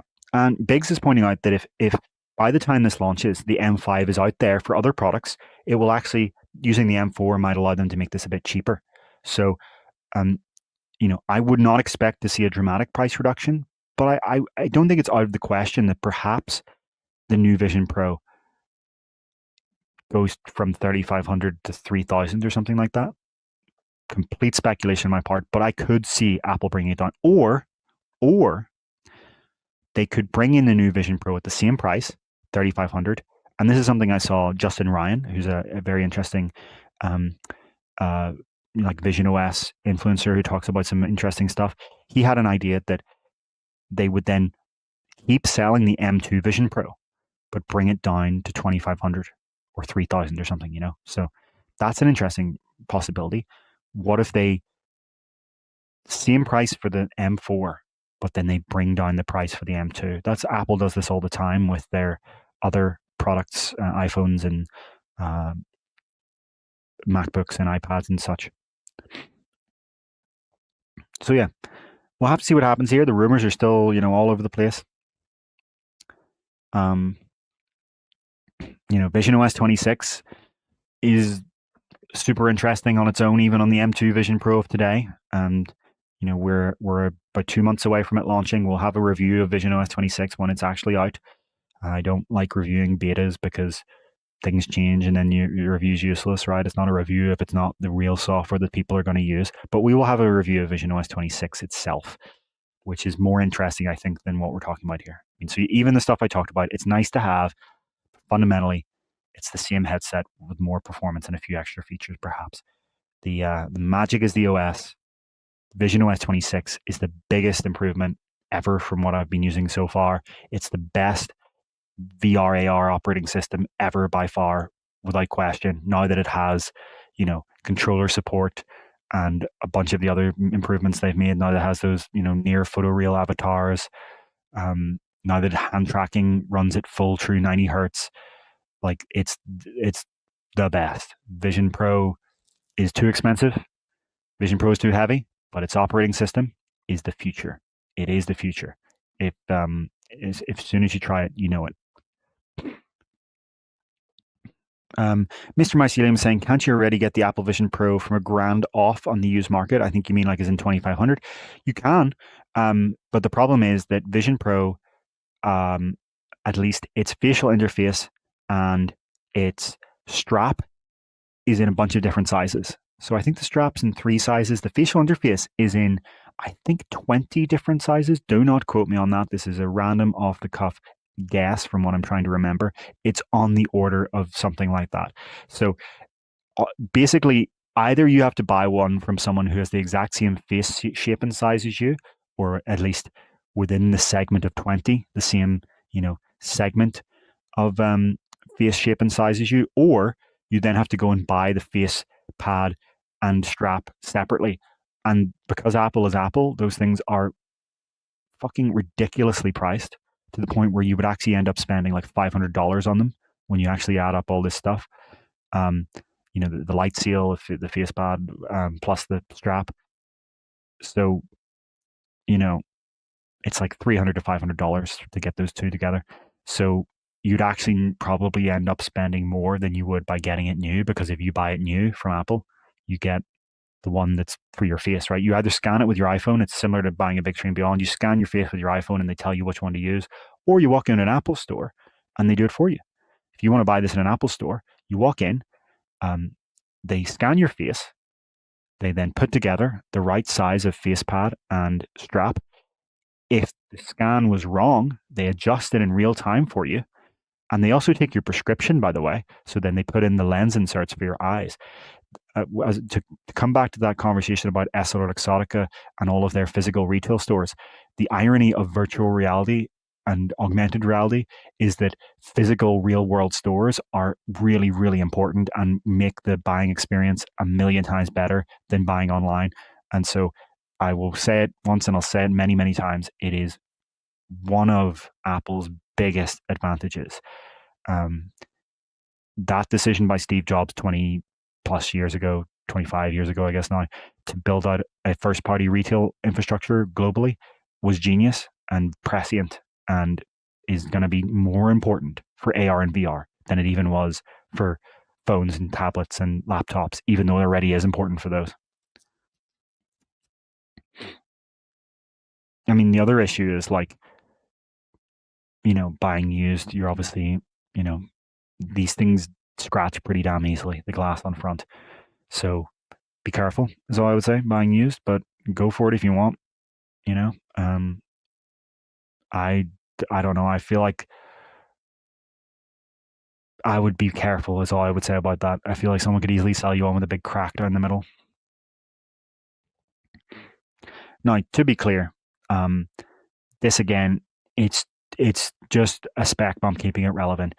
The real next move from Apple that will matter is the Apple Vision Air, or whatever they end up calling it, which reports are suggesting is set to arrive in 2027. And according to those reports, I'm just going to briefly cover it, even though we talked about it last episode. We're here now, we might as well talk about it. Those reports suggest that Apple Vision Air should be around half the weight and significantly cheaper. So optimistically, half the weight and half the price. Optimistically, who knows? I think if they can pull off half the weight and half the price, then, that would be a big, big moment for the industry.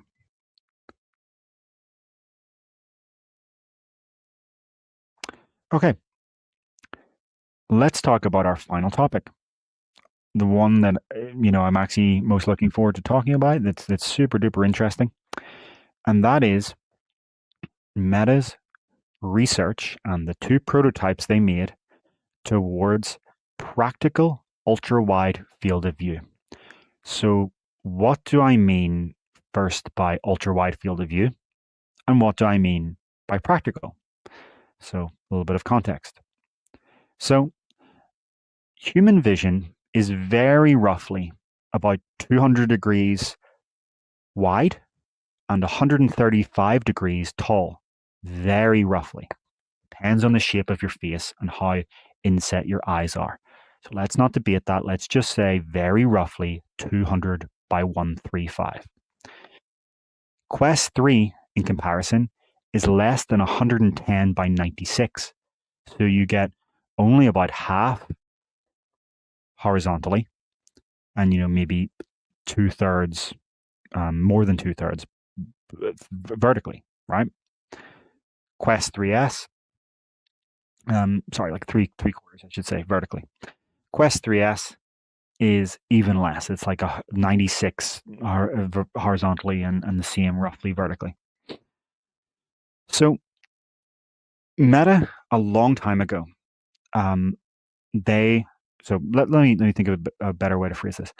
Meta has a team within the research arm of their Reality Labs division, Reality Labs being, the AR, VR, smart glasses division, called Display Systems Research, DSR, led by Douglas Landman.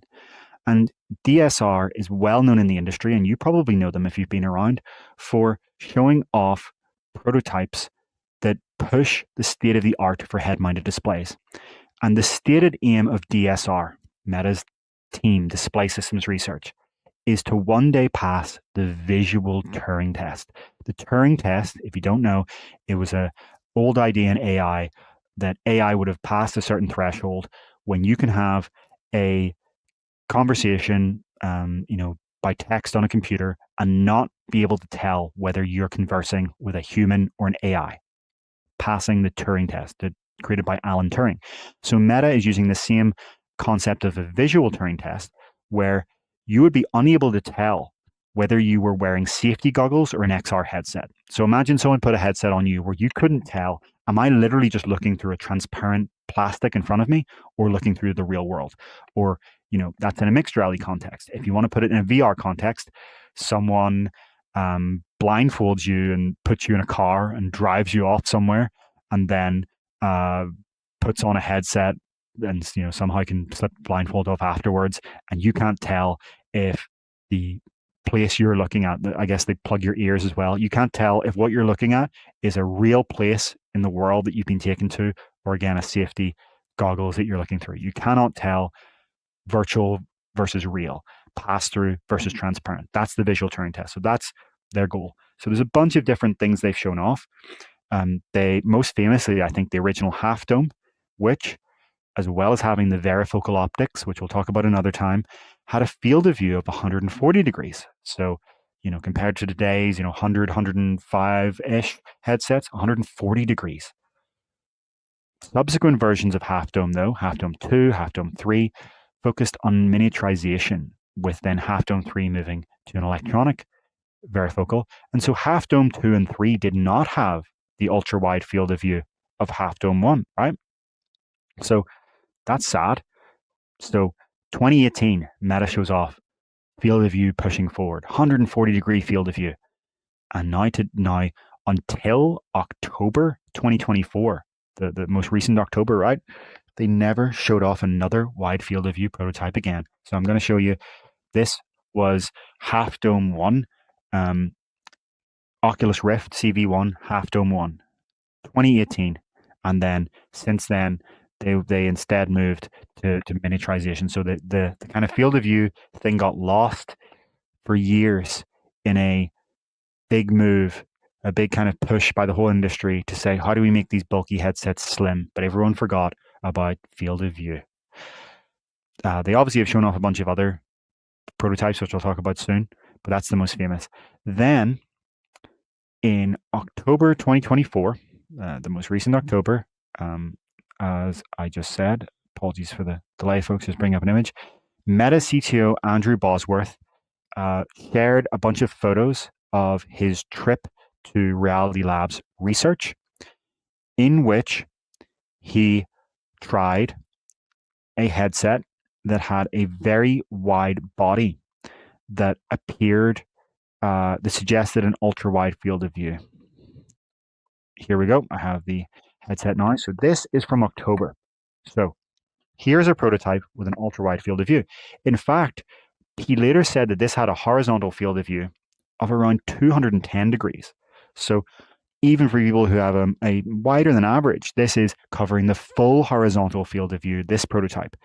But Andrew Bosworth, the CTO of Meta, the guy holding this headset, repeated his long-standing statement that Meta does not think that the trade-offs on weight, form factor, compute, and thermals are worth ultra-wide field of view. So that's 4 roadblockers to ultra-wide field of view shipping from Meta: weight, form factor, compute, and thermals. Okay, so flash forward to today. What makes these two DSR prototypes of ultra-wide field of view fascinating, more than fascinating, exciting, is that they get rid of one of those roadblockers. Unlike the Hammerhead headsets you've seen from Pimax a decade ago and from Meta in October, these new headsets achieve an ultra-wide field of view without having an ultra-wide form factor, physical form factor. So this is the first time that we've seen a headset that has the same general form factor as a Quest, but with an ultra-wide field of view. How wide? So these two headsets from Meta's DSR, these brand new ones, have 180 degrees horizontal by 120 vertical. So it's not the full human field of vision, but it's most of it, and in a headset that doesn't have a gigantic, enormous form factor. So that is really, really interesting. How did they do this?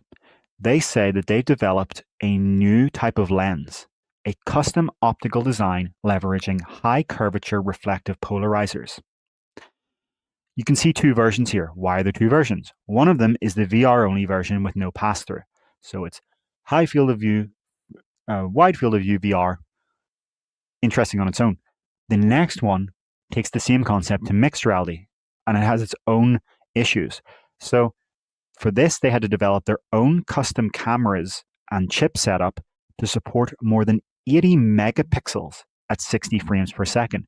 Now compare that to your Quest today, which is a total of 8 megapixels at I think 30 frames per second. So a lot more difficulty there, because the difficulty with field of view in general, right, is the wider the field of view, the lower the angular resolution. So to cover your full 180 by 120, this massive field of view with pass-through mixed reality, you're going to need a lot of camera pixels, and that's challenging. But that's one of the things they think that they have solved. So this was published as an abstract for a paper that is being published alongside SIGGRAPH, a computer graphics conference that is set to take place in Vancouver. And at that computer graphics conference, Meta will be demoing these two headsets, and I will be there. I will be in Vancouver on August 9th to August 12th, and I will be trying out these headsets and bringing you back my impressions of whether they achieve this field of view with trade-offs, right? Is it horribly distorted? Is the image all, messed up? What's the catch? And the other thing I want to know is weight, right? So remember I said the 4 blockers from Meta CTO of releasing an ultra-wide headset were compute, thermals, form factor, and weight. Well, the abstract for this paper does not say whether these are heavy. Are these lenses that they've developed to do this really, really heavy? Then that's a roadblocker. I want to find out. I'm going to put it on my head and tell you whether it's heavy or not. If it's not, then if they've managed to do this without increasing weight, then that's 2 roadblockers down, and we're just down to compute and thermals. I think I may have accidentally put the fingers to the camera there. That was not intentional. So very excited to try this out. You may remember that I was at SIGGRAPH in 2022 and 2023. In 2022, I was there with Ian, and we tried out Starburst, which was a prototype from DSR, the same team, of ultra high brightness and ultra high contrast, HDR. So this was 20,000 nits to the eye. Remember that I said beforehand about being impressed by the Viture 1250 nits, so roughly on the order of 1,000 nits. This was 20 times brighter than that, and I do mean to the eye, not the panel before the lenses. 20,000 nits in my eyeball. Okay, so super impressive. You can go back and read our article about that. You can see that this is obviously a wildly unwieldy headset to get to that level. Then at 2023 SIGGRAPH, I tried out 2 headsets. They had 2 headsets there, just as they will this year. Let me get into that in a second. I tried out Butterscotch Varifocal, which combined retinal resolution and varifocal into one headset prototype, with the massive trade-off that it only had a 50-degree field of view. So this is the opposite of field of view. It's instead of like doubling it, it's halving. But it was that let me see how important and how realistic VR can be with human eye resolution and varifocal lenses. And you can go back and read my impressions of that as well. If you want easy links to these articles, go to my article about the ultra-wide headsets we're talking about today. These articles are all linked at the bottom. The other headset I tried there was Flamera. Flamera, here's me trying Flamera, was reprojection-free pass-through. So this was using a bunch of, describing this is quite complicated. Essentially, it's using a hardware level solution to have a bunch of different apertures focused into a single sensor to allow you to have depth correct pass through without reprojection. So it was as if the perspective was actually true and real without having to do a bunch of computational stuff that warps the image. Really, really interesting. Again, has its massive trade-offs, right? The quality and all of the pass-through wasn't great otherwise than that. There were other issues, like the field of view wasn't great. But all of these DSR prototypes are about proving one single thing, right? They're about one single aspect. And the primary purpose of them is actually not to be like, oh, this is a headset that we should go build as a product. The primary purpose is actually to allow meta leadership to dial up and down the quality of each of these aspects of a display and see, where does this become meaningful? How much does it matter? Where are the diminishing returns? So for Starburst, what do? they start the brightness at today's headsets, and they literally put the headset to their head, look through it, and dial up the brightness over and over time to see where does it really start to get magical, where's the diminishing returns, and then that informs their product decisions. How much priority do we put in brightness? What if we have 3 candidates for Quest 4 or Quest 5, and one prioritizes brightness and one prioritizes resolution? This is how they are able to then over time kind of, what's the word I'm looking for here? This is how they're able to over time make these decisions. So so again, with Butterscotch, this allows them to go, how much do we care about resolution? Do we care about varifocal for future products? For Aero, do we want to do a hardware level reprojection solution? Is that something that's interesting? And now now that it's been proven, again, maybe there's caveats, we'll go and see this in person, I don't want to get too excited before I try it. Now that they've shown that you can do ultra wide field of view without increasing the form factor, well, Andrew Bosworth and Mark Zuckerberg will have put in their eyes into this thing and said, let's dial up and down the resolution and the field of view in software and see where does it really get magical? At what point, now that we could maybe do this in a form factor, do we prioritize this? And, again, I don't want to get too ahead of ourselves here. The compute and thermals thing still matters, and I'll cover that right now. So the more field of view, this is obvious, right? The more field of view you're rendering, the more pixels you're rendering, the more compute you need. So either you have to, so either you have to reduce the quality of everything you're seeing, or you have to somehow get more compute power on board, which is, pretty much impossible, right? You can't put that into a headset. Essentially, it does mean you have to reduce the quality. And you may say, oh, well, with foveated rendering, you're only rendering high resolution what you're looking at. Yes, but the geometry still has to be rendered. The extra effects still have to be rendered. The animation still has to be done for stuff that's in your view. Any developers in our comments today, watching after, will know how important it is that culling is used, right? That you're not actually rendering stuff that the player can't currently see. Well, what happens when the player has a field of view of 180 degrees? On an indoor map in a video game, that's maybe that can work, right? What happens in an outdoor virtual world? You're now rendering half the virtual world at once, every single frame, all of it. You're like, it's the worst case scenario for culling. You can try this today in a video game on your PC that lets you change your field of view. If it lets you go to ridiculous values, bring up your frame per second counter and dial it up from 100 to 180 and watch what happens. Your frame rate, depending if you're in an outdoor area where you have dense geometry all over the place, it's obviously going to tank. And so that's even without the fact that you need to increase resolution in VR to keep the angular resolution the same, right? Because if you render the same image at 100-degree field of view and a 200-degree field of view at the same resolution, you have the angular resolution, right? Because the pixels are now spread over twice the area. So you need to double the resolution. So I understand. Look, all this said, to me, field of view is what makes VR magic. When I first put on the Oculus DK1, the original DK1, God, it must have been 13 years ago now. The thing that made it magic over all the other headsets I'd ever tried, the head-mounted displays, they weren't anything like the current headsets, but they existed, was the field of view. To me, that was an ultra-wide field of view, going from like 50 or 60 of these other headsets to like 100 and 110, not even 50 or 60, it was like 40 or 50. That was the moment where I said, God damn.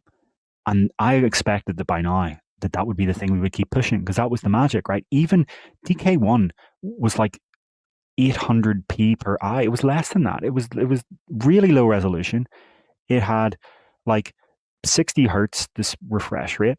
It had only 3 DOF tracking, and it was pretty high latency before all the software improvements.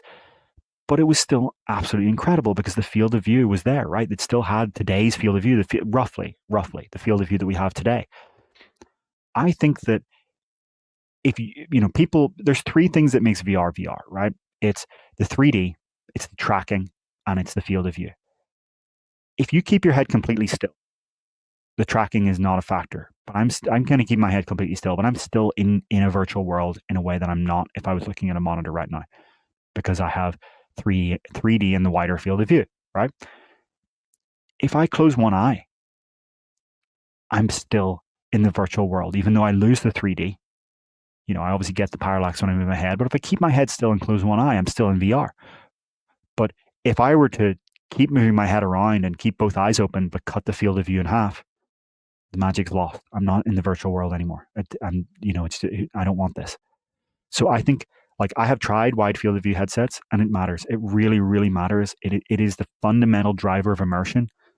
And I am very, very glad to see that there's some serious research being done on the almost impossible sounding problem of how do we get wider field of view without looking like hammerhead sharks and wearing kilogram headsets.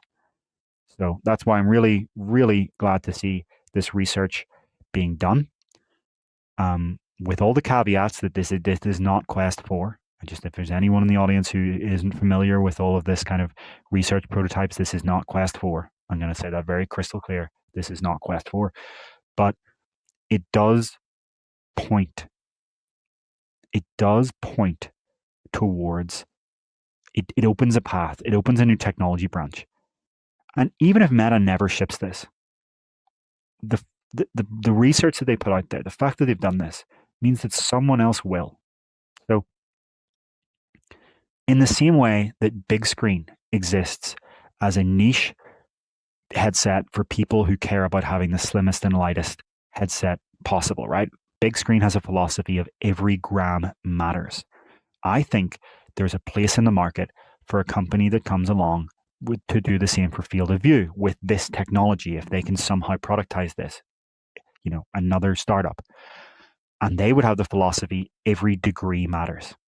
In the same way the big screen is every gram matters. Maybe it's big screen. Maybe they say, you know, you have the Beyond, and the Beyond is all about being the lightest and slimmest. And maybe big screen makes a big screen different brand, not Beyond, something else that is that. Maybe, you know, Darshan, if you're listening to this right now, please do.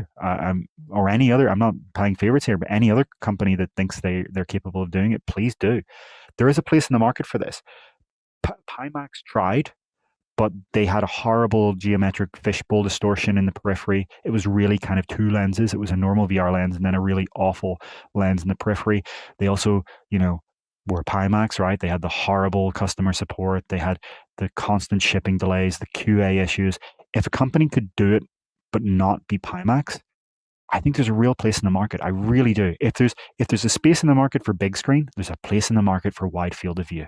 So even if we said Meta will never ship anything like this, somebody will. The technology is possible. It's being figured out. Now, all of this said, I could go and try this and say, oh, it sucked. They had this XYZ issue. As readers of UploadVR, as LL is saying, you will find out. I will have a big article. I am flying to did I say the wrong city? It's Vancouver. Did I say Toronto by accident? It's Vancouver. Yeah, I think I might have said it by accident, but funny enough, believe it or not, there's a company in my notes from a different thing that was based in Toronto, so I maybe read the wrong thing. This is Vancouver. It's SIGGRAPH in Vancouver. So yeah, I think this will be super interesting to see. So when I guess we'll finish this by saying, what do we actually expect from Meta in their products in future? So Mastoras Mars says, if they're doing 180 for prototypes, then expect Quest 4 to be 120 to 140. I really like your optimism. I don't think that's going to be the case. What I do think is that if you listen to Meta's CTO, Andrew Bosworth, he has said in about 3 or 4 interviews now that what he finds very interesting for the future, and he's even said this when asked about what do you think the Quest of the 2030s will look like, is vertical field of view. So vertical field of view matters, arguably more than horizontal in some ways. And I think that's where we're likely to see Meta want to push. I think, the pretty much every Quest has had the same roughly like 95-degree vertical field of view. I think if you're looking for Quest 4 to go anywhere, it would be maybe we see a 10 to 15 degree improvement in the vertical field of view. And as I've said before, if you listen to this podcast, you'll hear this rant a lot. What that means is that when you're indoors in a virtual environment, you will always see the ceiling and the floor. If you hypothetically had 100% vertical field of view, the full 135, you'd see the ceiling and the floor, including where your feet should be standing. And that gives you like a connection to the room as you walk around in room scale VR. Valve talked about this 10 years ago in 2015 when they were talking openly about their research into VR. They said that they had actually prioritized vertical field of view for the HTC Vive's lenses because of this research. Meta has done the same research. And I've tried really tall vertical field of view headsets and I've seen the same thing. There's something that connects you to the world in a strange way. Where like I've tried a really tall headset, really tall field of view lenses with a really relatively narrow horizontal. And I've tried the opposite. I've tried one that has like 190, 180 horizontal, but actually like a really not great vertical. And I preferred the vertical one, the one that had the full tallness. So that's interesting. I think it's very use case dependent though, right? If you're in a sim racing, you're going to want the wide one, right? It really depends on your use case. I guess you're going to be torn with a triple monitor setup. You might want the wide one, but then maybe you want to be able to see your keyboard at the same time. Maybe you solve that with open periphery. It's an interesting topic here. Yeah. Okay, let's have a look at some of the last comments here. This has been a monster show. How far are we into this? Anyone know? My counter is lost. Oh, we're only 3.5 hours in. That's not 5 hours, but still quite far in. And I should probably eat dinner now. I'm very hungry. So,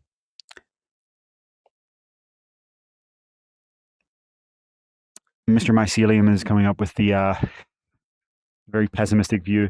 I expect Meta to put this down like the family dog, like they always seem to do. Yeah, I think it is disappointing, I guess, that in 7 years of DSR prototypes, none of them have shipped, so to say. What I would push back on is to say that this is decade skill research.